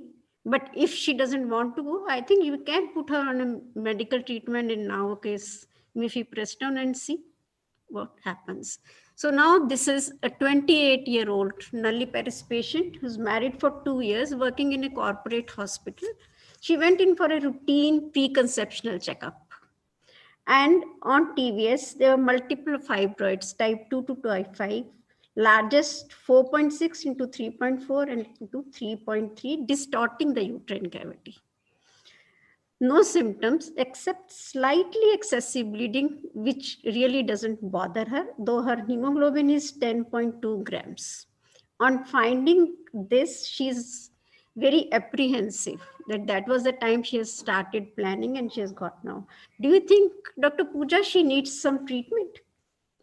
Yes, ma'am, she can be considered, like now if she's planning for pregnancy, there might be a chance, though she can conceive on her own, but there are chances of spontaneous miscarriages also. So since that fibroid is distorting the cavity, we can counsel her to put her on medical therapy for 2 to 3 months, which can probably bring the cavity to the normal. That's it. Or we can wait for another 6 months to wait her, she can conceive spontaneously. If pregnancy continues, probably, because we have seen a lot of patients, sometimes they come with spontaneous conception with multiple fibroids and nothing happens to the pregnancy. So both options can be given to the patient, whether she wants to wait for another 6 months and wait for spontaneous conception, or if she doesn't want to wait, we can put her on medical therapy directly so that her cavity distortion can come to normal, and then she can go for natural conception. Any role of surgery? At this moment, probably we can wait for 6 months, unless there is, if she does not conceive or there is a spontaneous miscarriage or something like that, then probably we can offer her surgery. Okay. So now this patient, you consoled her and she decided to take some treatment before conception. So she was put on, can I have the next slide, Doctor? She was put on intermittent UPA therapy, 2 courses of 3 months each. I think the rest of the questions which I have here have already been discussed by Dr. Vidushi. Do you think we should go? You can go through them quickly, I think. Okay, okay.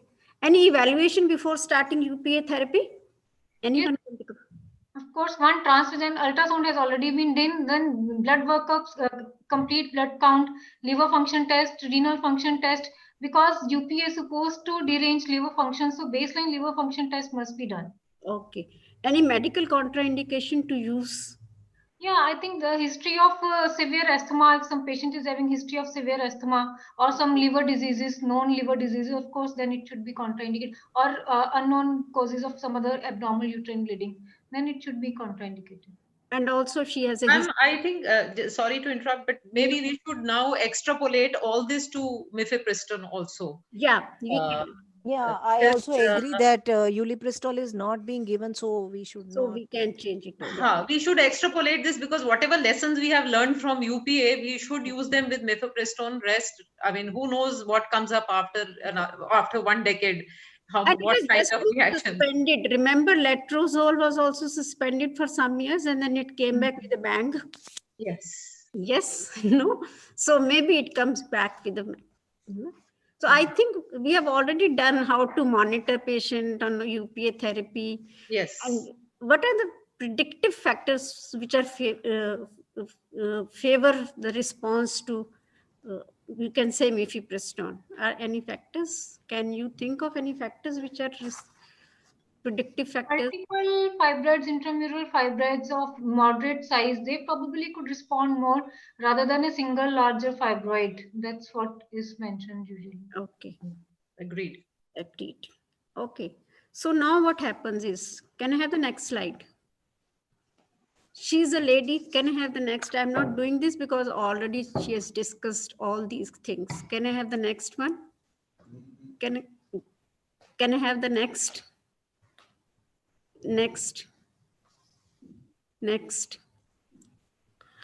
So while she was thinking of planning a treatment, she gets a very lucrative professional opportunity. And this happens quite often with the working women. And she shelves her desire for pregnancy for 2 years. And she is going abroad for that career stint, which she thinks is very important. So does she still need to continue treatment? What do you say, Shikha? Currently, none of these have been tried for long. Maybe Mifepristone has been used for a year. So maybe she can take intermittent courses of Mifepristone so as to buy time of 2 years. That is when she starts planning. The fibroids have really shrunk in size. Her cavity is back to normal, and then she can. She doesn't have any issues while during preconception and during pregnancy. Surgery, of course, will not offer to this patient at all. And medical management, if she had multiple big fibroids, one was more around 4 to 5 centimeters, so yes, maybe she can continue medical management, but with breaks in between. Does everybody agrees with this, that she needs treatment, medical treatment? I disagree I because don't think she is. Yeah, Dr. Shalini, you were going to say? Yes, because this fibroid is not causing her any problem. So why start her on treatment like any unmarried girl? Whenever, I mean, she is given a gap of 2 years. So probably I'll say just before you start planning a pregnancy, you come to me rather than, I start giving her something. So let it lie where it is and let it grow according to its, it has to grow. So intermittent therapy, I may not like to give. It may not even grow. It may not even grow. Yes, ma'am, I agree. It may not. So Dr. Lavleen, you agree with this no medical therapy to her? Not at this point of time. If at all, if she has a chance of reassessment before she completes her two-year tenure and we feel in that time she's become symptomatic or it has grown, then maybe at that time we can start. You can start. So you can tell us. Yes, ma'am. Sorry for interrupting, yeah. I would also actually, before one thing as an ART specialist, infertility person, I would also look at other things like her ovarian reserve. If her ovarian reserve is low, I would like to inform her about it so that she can make her choices accordingly. Like if her reserve is good, then yes, it may be a good idea to go ahead with this 2-year thing. Whereas if her reserve is poor and she understands that, then she may make a different choice. Or then I may even actually talk to, if her ovarian reserve is actually reasonably low, I would even think of IVF and embryo freezing, fertility preservation and things like that. Yeah, I think because in 2 years time, if her ovarian reserve is not good and she has poor embryos, then the scenario would be much worse. Yeah. So I would like to look at that point also. So you have to see the patient in total holistic approach and see what is to be done. But I think she may not be given any treatment at the moment, and myomectosis is out of question. Next, please. This flow chart has already been discussed by Dr. Vidushi, so I think we will not repeat it again and again. Can I have the next slide, please? So I think now when we all told her that she doesn't need any treatment, then she should go ahead. Now she gets a little worried and she has like kind of questions. If it decreases in size on its own, or if it increasing in size on its own, what are the chances of a natural conception? And would it cause problems during pregnancy and delivery? So what do we counsel her at the moment? One thing I think Dr. Lavleen has very nicely put in it, that we should get AMH done and see the ovarian reserve, and that will give a good answer. Anything else can we tell her? Ma'am, the size of fibroids, if they increase, definitely her chances of conception would reduce. And with medication, if once her fibroids shrink and her uterine cavity comes to a normal, that the fibroids stop protruding, there are studies to say that their chances of conception do improve. So there is this Chinese study where they had put 26 people on Mifepristone for type 1 and 2 fibroids, and they were given 2 or 3 courses depending upon, until the cavity was normal. And then IVF, when done in these patients, of course we are talking about natural conception here, but then IVF results in these patients post Mifepristone were the same as in women without fibroids. So about a 50% clinical pregnancy rate and 36% live birth rate. Yeah. So it does benefit once the... So I think the natural conception rate does increase in these patients. So she should be actually told that, of course, she can conceive naturally. Though she is a kind of a patient, a corporate worker who has made up her mind in whatever she thinks is right. But still she keeps on putting questions. That suppose the response doesn't come, then what would be the next line of therapy in her case? Surgery? Surgery? I guess if...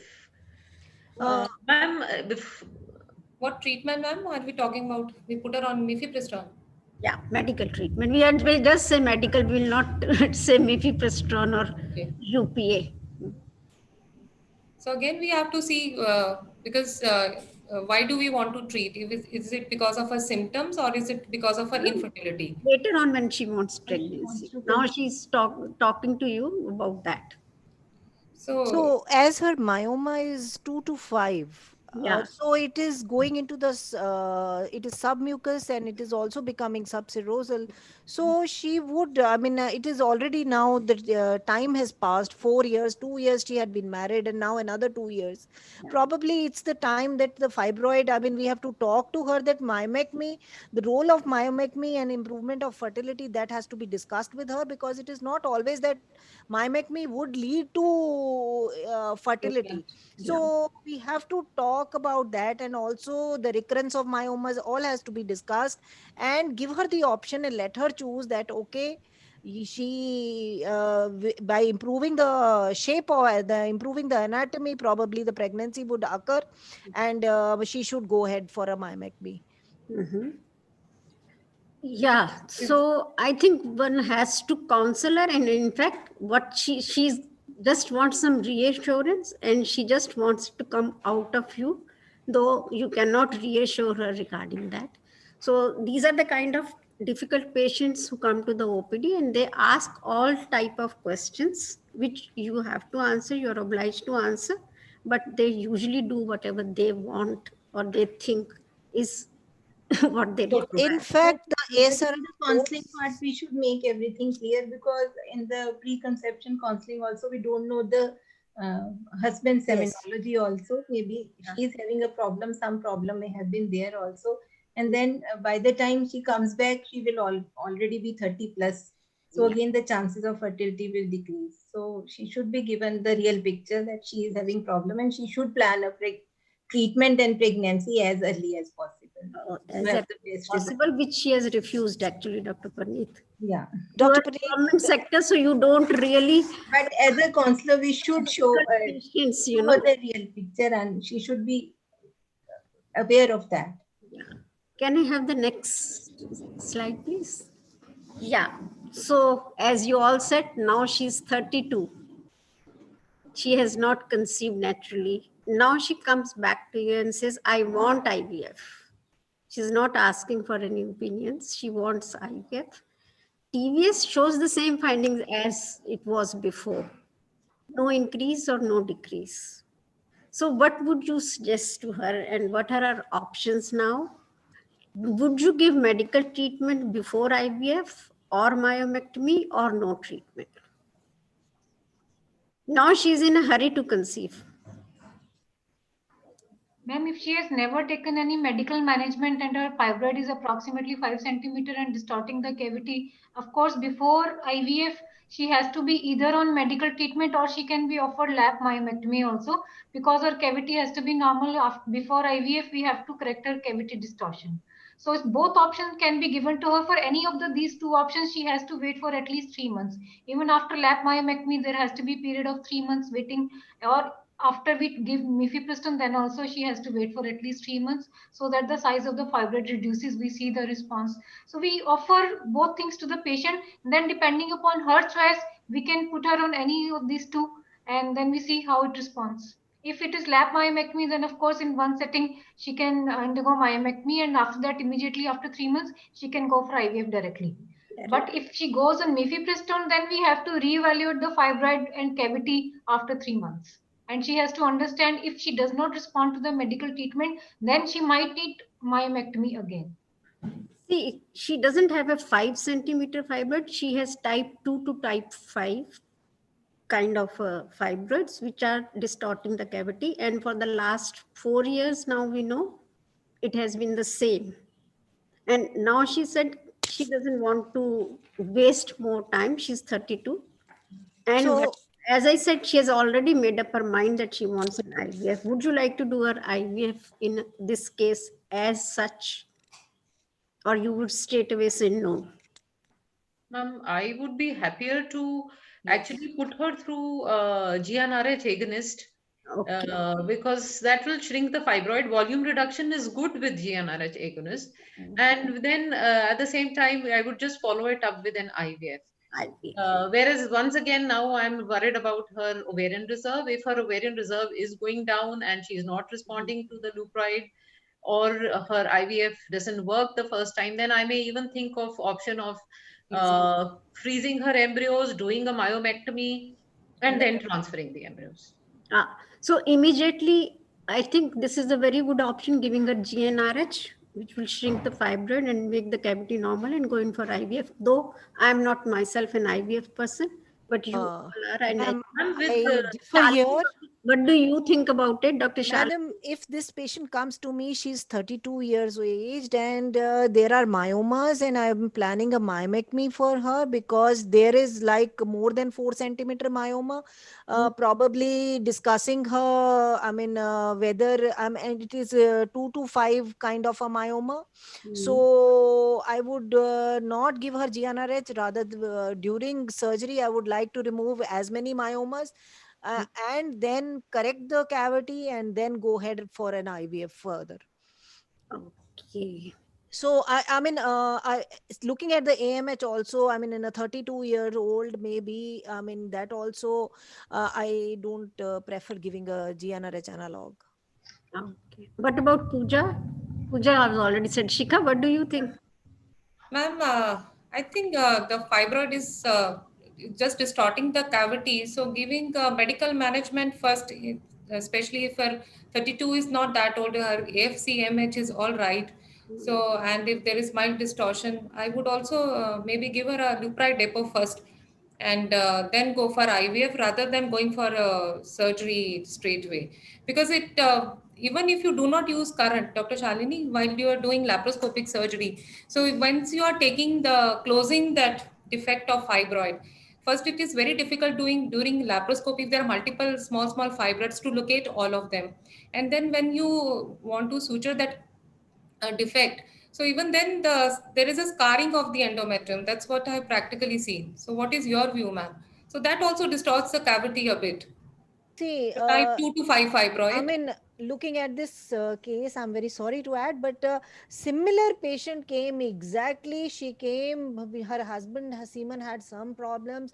She came and she asked, give me, I mean, she, as if she had done all the shopping, she came for a myomectomy, where that time Dr. Dhaliwal was there, got a myomectomy done, multiple myomas removed, went to the private sector, got an IVF done, had an ICSI and had a baby. So 32 years now, I think since there are myomas, I don't want to miss. If I'm going ahead, my decision is for myomectomy. I don't want to miss the myomas. The smaller ones will become very small. So the chances of fertility naturally, I mean, enough time has passed, 4 years, and now she is desperate also. So, I mean, that is my opinion. Others may Definitely, Dr. Shalini, if we are doing a surgery, we don't want to give her leuprolide before that. Yeah. But if I'm doing an IVF, I would like to, give her leuprolide maybe for 3 months, the 11.75 milligrams, 11.25 milligrams dose, so that the fibroid shrinks and we just follow it up with the IVF, not for surgery. I mean, with myomas, I'm a little apprehensive. Multiple myomas, I'm a little apprehensive to do IVF and do embryo transfers with I mean, already established cavity distortion. So that is my concern. Okay. To end the story, the patient, like she was very desperate to have IVF. She went to Dr. Lavleen and got an IVF done. Okay, but unfortunately, Dr. Lavleen, that IVF failed. Did not work. Okay, didn't work.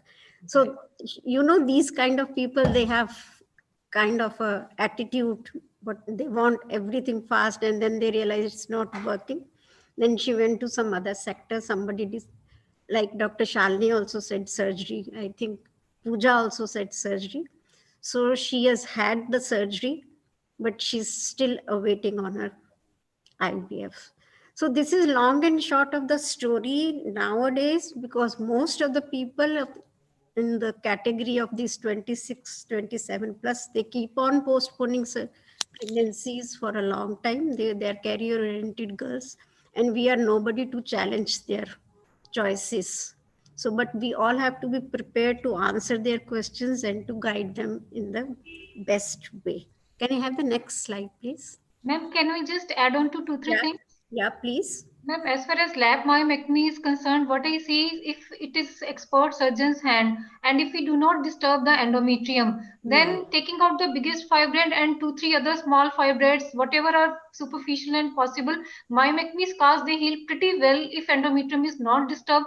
They usually end up very well. I mean, nothing happens to the uterus and uterine cavity. It restores its shape very soon. So it ends up very well. What I feel, myomectomy should not be deferred. This is my experience, what we have seen in our clinicals. Yeah, but I think people have different experiences, Pooja. Ma'am, Dr. Lavleen can correct me. Ashray also says that more than 4 centimeter myoma just before going for IVF, not infertility treatment, but before, if she has already had infertility treatment, you are going ahead for IVF, it is better to remove them. Even in the intramural, it is commenting the same thing. I was trying to look for that paper, but I was not able to get it. So probably, I mean, this is what I read. Yes, if there are multiple fibroids intramural, or if they are larger than 4 centimeters. This was just about 4 centimeters.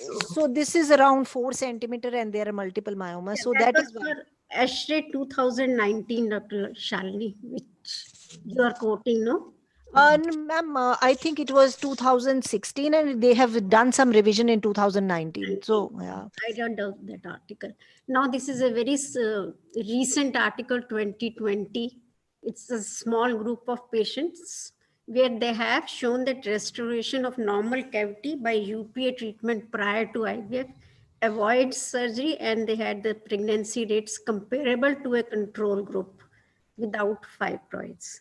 But it is a very small study, but it is coming up. And does UPA have anything to do with the pregnancy? Any complications to the mother or the baby if she had had pre-treatment with UPA? I'm not aware of, ma'am. In fact, we had done one study in PGI where we had compared Ulipristol with GnRH analog. I mean, this was before it was banned. So, I mean, the way the AIIMS had a very promising results, our results were not very promising. although the data is not published yet. So, I think once we stop Ulipristal, as soon as the ovulation, they have said once the ovulation returns, patient can conceive. There are no adverse effects. Yeah, I think there are no adverse effects reported. And in fact, UPA has been used for an emergency contraception. And there have been people who have conceived while taking this as an emergency contraceptive, but still they conceived and they carried on with the pregnancy, and no fetal defects were observed. Till now, they have not reported any fetal side effects of UPA on the pregnancy. Whatever little literature is available on post UPA pregnancies, there is nothing to say that it is not safe for the baby or the pregnancy. But only very limited literature is available. While reading through this recent UPA availability, I came through this news that it has been taken back in India coming also. to that. Just 1 minute, Shikha. Can you have the next slide? But this I'm not discussing. We're short of time. Can you have the next one? So I think this one is this I'm just putting on. It's a very nice article, an excellent article if you want to read about the sperms. This is 90 years of progesterone. And it has been recently published in Journal of Molecular Endocrinology 2020. And I think it's a must read for all gynecologists. Can you have the next slide, please? Yes. So now we are talking of COVID. So imagine somebody has already done a statistical calculations and they said suspension of Ulipristal acetate for uterine fibroids during ongoing EMA's review of liver injury risk is unfortunate timing during the COVID-19 pandemic. When I got this slide, and by that time, I was thinking, okay, Indians are smart. They have not banned, they have not put in suspension. But by the time we got on to this discussion today, the Indian government on 17th November has also issued the same thing. And in fact, in this study, it's a kind of a statistical study.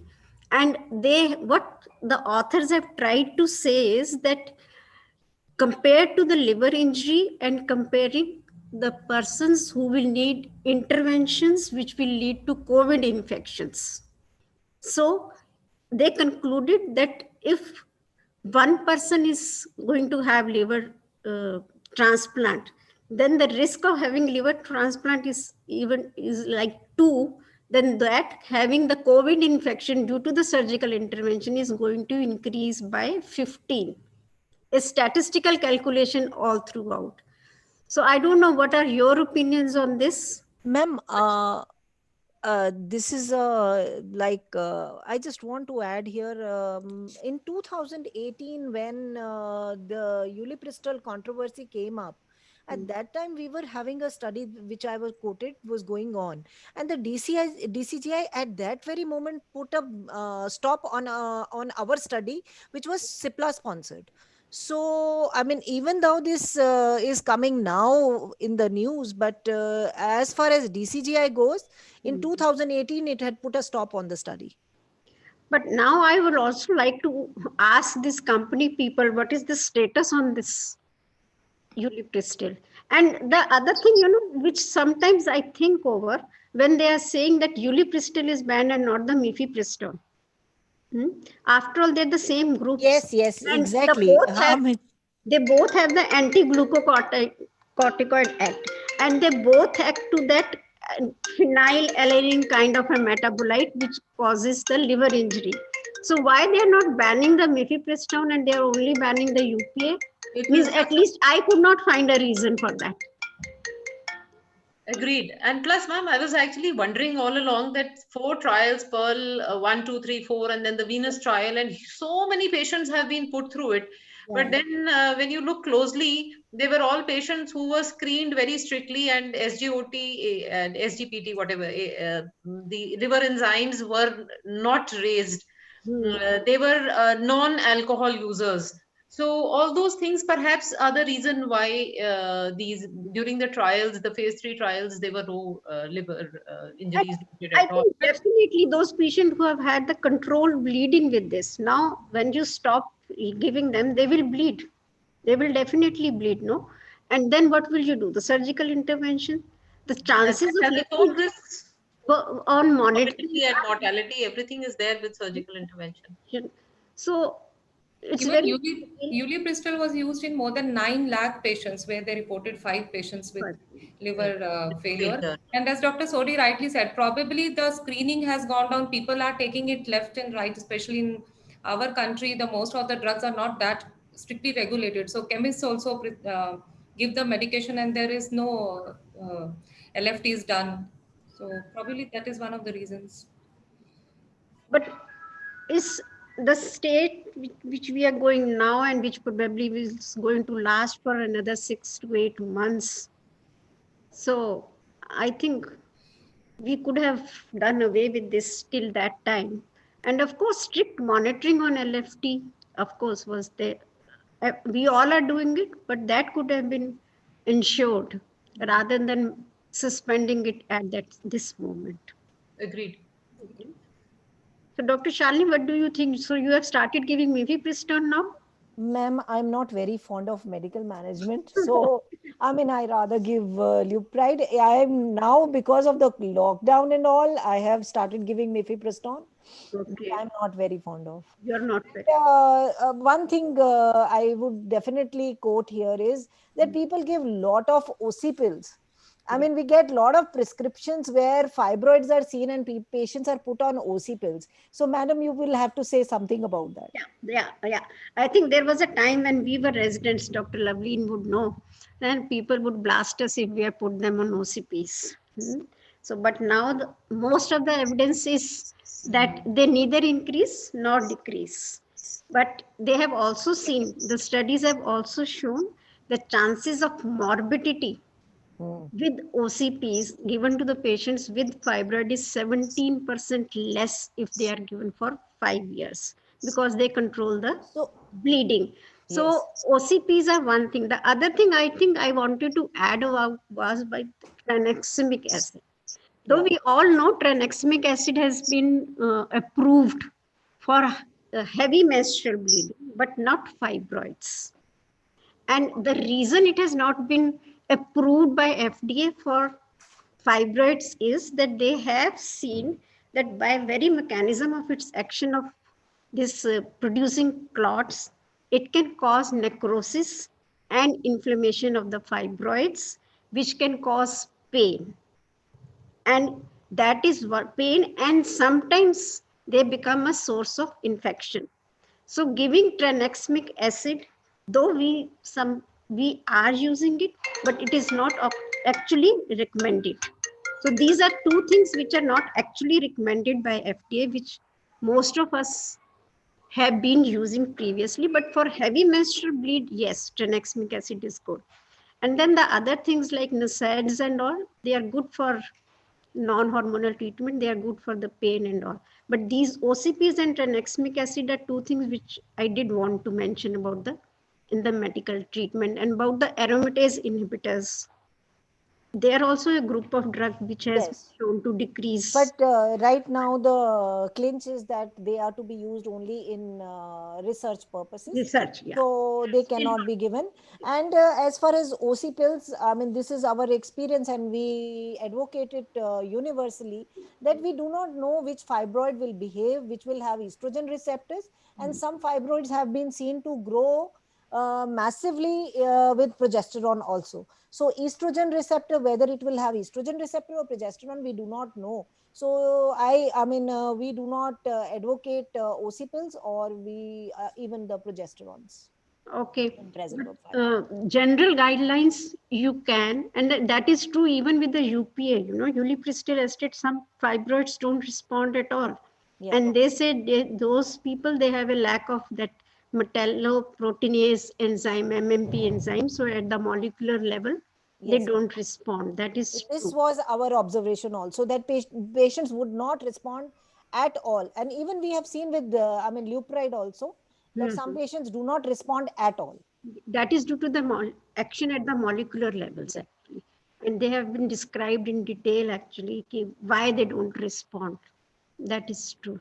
Anything else, Dr. Lavleen, we should be discussing? Does anybody have experience of using Depo-Provera in the perimenopausal patients who have fibroid? Because many of them go into amenorrhea at that age, and I just read somewhere that sometimes they go into amenorrhea and they, menopause, it just transit into menopause, and the symptoms may be taken care of, but I'm not sure. I haven't really used it. I have seen it on prescription sometime.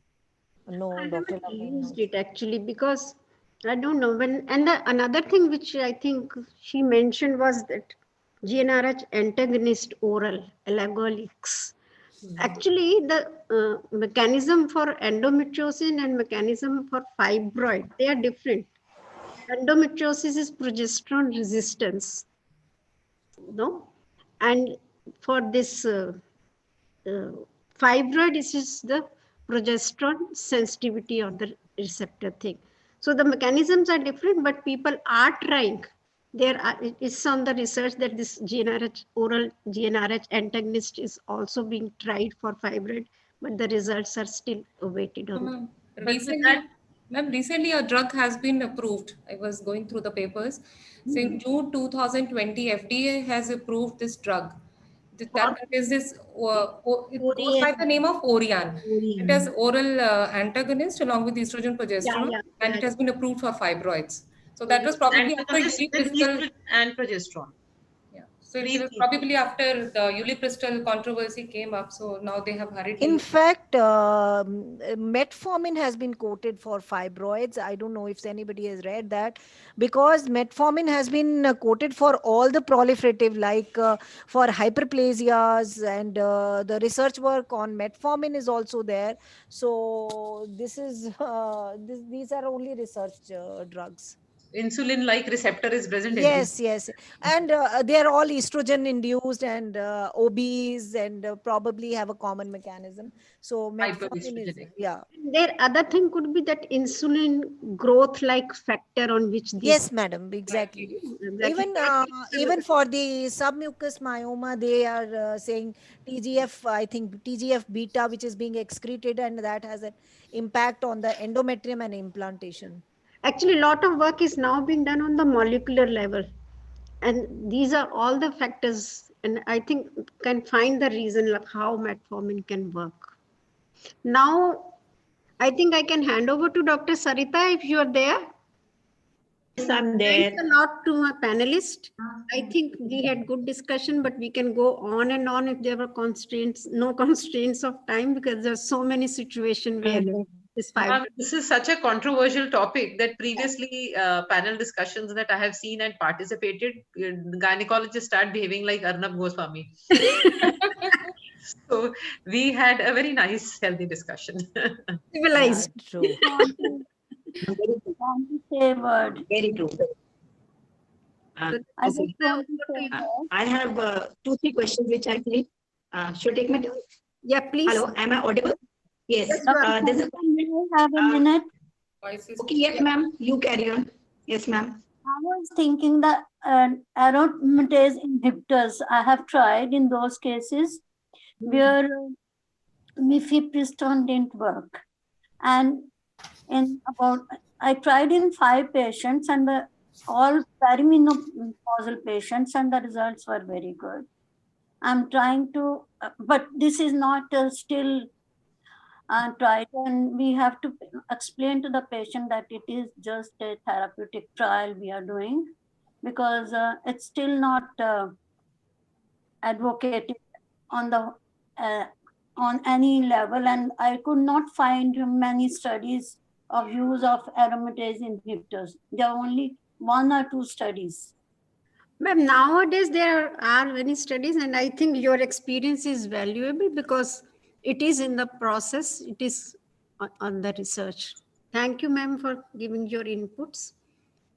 Yes, Dr. Sarita, any more questions to the panelists? Okay, there are about 2 questions which I think need to be answered. One question someone has put that after delivery, after how much time after delivery should we start with medical management for fibroids? That was already taken by Dr. Vidushi. Achha. Okay, actually, I had gone to Dr. Deepa's house. Dr. Lavleen, can you repeat it for people who joined later? Okay, so she said basically there is no experience and not much literature available for use in the breastfeeding mothers. So better avoided in that time for the breastfeeding mothers, and they should kind of buy time using tranexamic acid and other things till they're out of purpurium and breastfeeding, and then opt for other things. Then maybe opt for surgery or something. Now the next one is, do broad ligament fibroids respond to medical management similarly as well as the uterine fibroids? Dr. Shalini, do you want to say something? It's a question of your choice.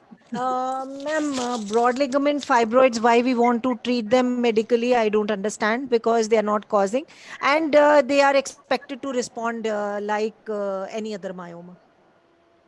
Okay. Thanks, Dr. Shalini. Sarita, I think basically that fibroids who are causing pressure symptoms, and they have they have to be taken out. Yeah. Okay. There's another question which we were discussing as GNRS antagonist. What about fibroids with adenomyosis? What medical management? You had put in a word just now. Hello. Hello. Fibroid with adenomyosis. Patient wants relief from pain. Yes. I think Mirena may be a very good option for. Yes, exactly. If the cavity is not distorted, Mirena is a good option. And if only, like you talked about medroxyprogesterone acetate, we are having a lot of patients of adenomyosis who have completed their fertility and are on Depo-Provera. Yeah. But doesn't that cause a lot of symptoms like acne and hirsutism and all those things? Ma'am, most of my patients, like I have a huge endometriosis clinic where they are coming, and because they have suffered so much, the ones who have conceived and delivered and now adenomyosis, they usually do not complain. Okay. So they are the ones, they are on DMPA. As such, it depends which is the better of frying pan or the fire. The patient can afford also. Yeah. Yes, of course. Any other now, questions you think? I think most of them have been answered. The question from the chat box. Still, we can put on the text it out. Anybody still wants, we can put it on the group. Ma'am, there is this question that somebody says that she's 35 years old, has 7 to 9 fibroids, size 3 to 7 centimeters. None totally submucosal. So 35 years old, 7 to 9 fibroids, size 3 to 7 centimeters.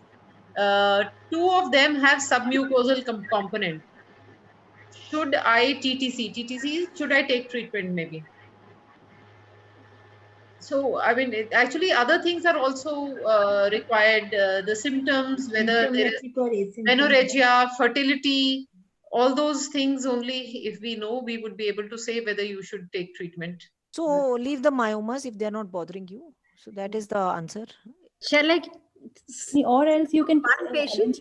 I have a patient who's around 30. She had 32 fibroids removed at PGI. He's taught me, and that time she had a lot of bleeding. She was transfused blood. She was reopened and then closed. And on the discharge, it says still some fibroids are there, but not taken up for myomectomy there because the patient was in a critical situation. Okay. So she was closed. She was fine. And now she was told about the hysterectomy part also. And the hysterectomy is also going to be difficult. She conceived on her own, and now she's 16 weeks pregnant. Every time I tell her, you go to PJ and get it. No, ma'am. Is she the one? There was one patient I remember at that time. I was a senior resident who had renal failure. I mean, intra-op was closed and was sent to the embolization. So I don't know whether she's this one. This is the only one patient I know who was, I was a SLR resident, and she required a lot of multiple transfusions, and she had renal failure also. And in fact, at the first visit when she came around 6 weeks, her uterus was around 22 weeks size. Okay. So he said we were not at all hopeful. And whenever I see her, my adrenaline starts rushing. What is going to happen if she comes with something? No, ma'am. If you, ever have a problem, we are always there to take care. Actually, now what I told them, because I really think she would need PGI admission at some Yes. We would take care of her more than anybody else. So I think she got appointment done by tele, and Okay, they ma'am. told her you continue the treatment with her. With any problem, you come to us. Yes, ma'am. So patients can conceive with all these kind of Yes. things also. God is there for the miracles. Yeah. Anything else, Dr. Sarita? Any more questions you think? Any there's one question. Can I ask? There's one question. Yeah, please. What's the role of medical treatment in degenerated fibroids? Do they help? Degenerated fibroid, medical treatment? The medical treatment does not help in the degenerated fibroid because the vascularity is gone. So, nothing happens. In a calcified myoma, in a degenerated myomas, nothing happens. So, this is what I know. Thank you. Any more questions, Dr. Sarita? I think we are done. Yes. And we are almost falling short of time. Okay. And I little would bit like technical. to add one thing. Okay. Yes, Dr. Vidushi. Yeah, I just wanted to add that that paper was very nice in that COVID era, Ulipristal acetate and all. One thing we should also remember, while it was not controversial also, though my residents used to ask me, ma'am, why are you not prescribing Ulipristal more than the Mifepristone? So I told them that 1 month course of Ulipristal costs 3,000 rupees and 1 month course of Mifepristone costs around half of that. So that is why I prefer that also. Almost 1/3. Yeah. Dr. Vidushi, since you are at the center institute, do you think the FOGSI and through all these institutes and this thing, they can at least suspend this ban for during the COVID era? No, madam, it won't be possible. It won't be possible? No, madam, it won't be possible. And Dr. Vidushi, you had put a slide comparing the price. So I was like wondering, Lupride and 1 month therapy almost cost the same. Yeah. Yeah. Lupride and Ulipristal is same, but Mifepristone is half of that. 1/3. It was very enjoyable. The panel was very good. Thank you. And I think your deliberations were so good that most of the questions were answered by your discussion. Thank you so much. And I also forgot that I am in quarantine. I almost forgot in these Yeah, I hope you never remember that. Ma'am, I'll take leave. I have another meeting. Okay, ma'am. Thank you, Dr. Shalini. Thank you so much for being with us. Thank you. I'll talk to Dr. Ranjana now. Yeah. Dr. Ranjana, are you there? Yeah, I'm there. It was a wonderful session, very useful. Yeah, for our day-to-day practice. I sincerely thank our faculty, especially guest faculty, Dr. Vidushi, Dr. Sodhi, Dr. Shalini, Dr. Parneet, Dr. Shikha, Dr. Pooja. I thank Dr. Deepa for moderating so well and clearing all our doubts. I thank Dr. Vipan Tyagi, Dr. Deepa Chabra, and the whole of Jagsonpal team for their arranging so well and for their efforts. And not the least, I thank Ma'am Sareen, Dr. Sareen, our patron of the society, to be with us and for guiding us so well for arranging these webinars. Thank you. Thank you very much. Thanks a lot to all my panelists, Dr. Parneet, Dr. Shikha, Dr. Sodhi, Dr. Shalini, so much. I think we have learned through each other's knowledges. And I just want to ask the Jagsonpal people, so they have suspended the production of Ulipristal now? Currently, ma'am, that is what is the news. Yeah, 17th you have got the order, no? It is Right. 17th November. Right.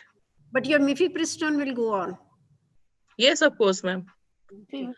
But that also, because it is just suspended till the time that they are reviewing it again. So Yeah. DCGI is going to review it, and then I'm sure they will also be coming out that for select patients who did not go through the surgery, who are not eligible for surgery, or who did not come out with good benefits, then they could be prescribed UPA. Yeah, even I think So, this will come so back. because if you see the EMA's notification of 13th November, that is what it says, that for select patients it should be used, but not for treating the symptoms. For treating the symptoms, we of course have Mifepristone. We also have our Fibristone as Mifepristone. So that is going to continue. Thank you. Thank you for your support. And on behalf of Jagsonpal, I would also like to thank everybody, all the experts. Jagsonpal is the makers of Fibristone 25 mg Mifepristone tablets to treat all the symptoms of uterine fibroids. Ulipristal acetate 5 mg tablet for those women where surgical procedures are not appropriate or have not worked. Then leuprolide acetate 3.75 mg is available as injection gonadoreg with technical advantage, so no cold chain storage is needed. And also we have Cycloreg CR 10, Norethisterone 10 mg with embedded polymer matrix technology, so that the drug releases the drug so as to attain plasma levels instantly and also sustain the levels for 24 hours. So along with me, Dr. Vipin Tyagi and Mr. Amit Saxena are my teammates who joined me, Dr. Deepika, to thank all the experts for the wonderful session today.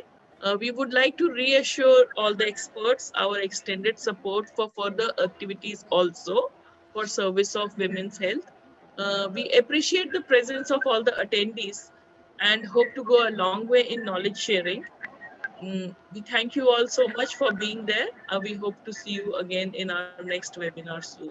Thank you very much. Thank you, Dr. Deepika. And I would also like to thank the participants who were even at the fag end of this thing, around 100. Thank you, ma'am.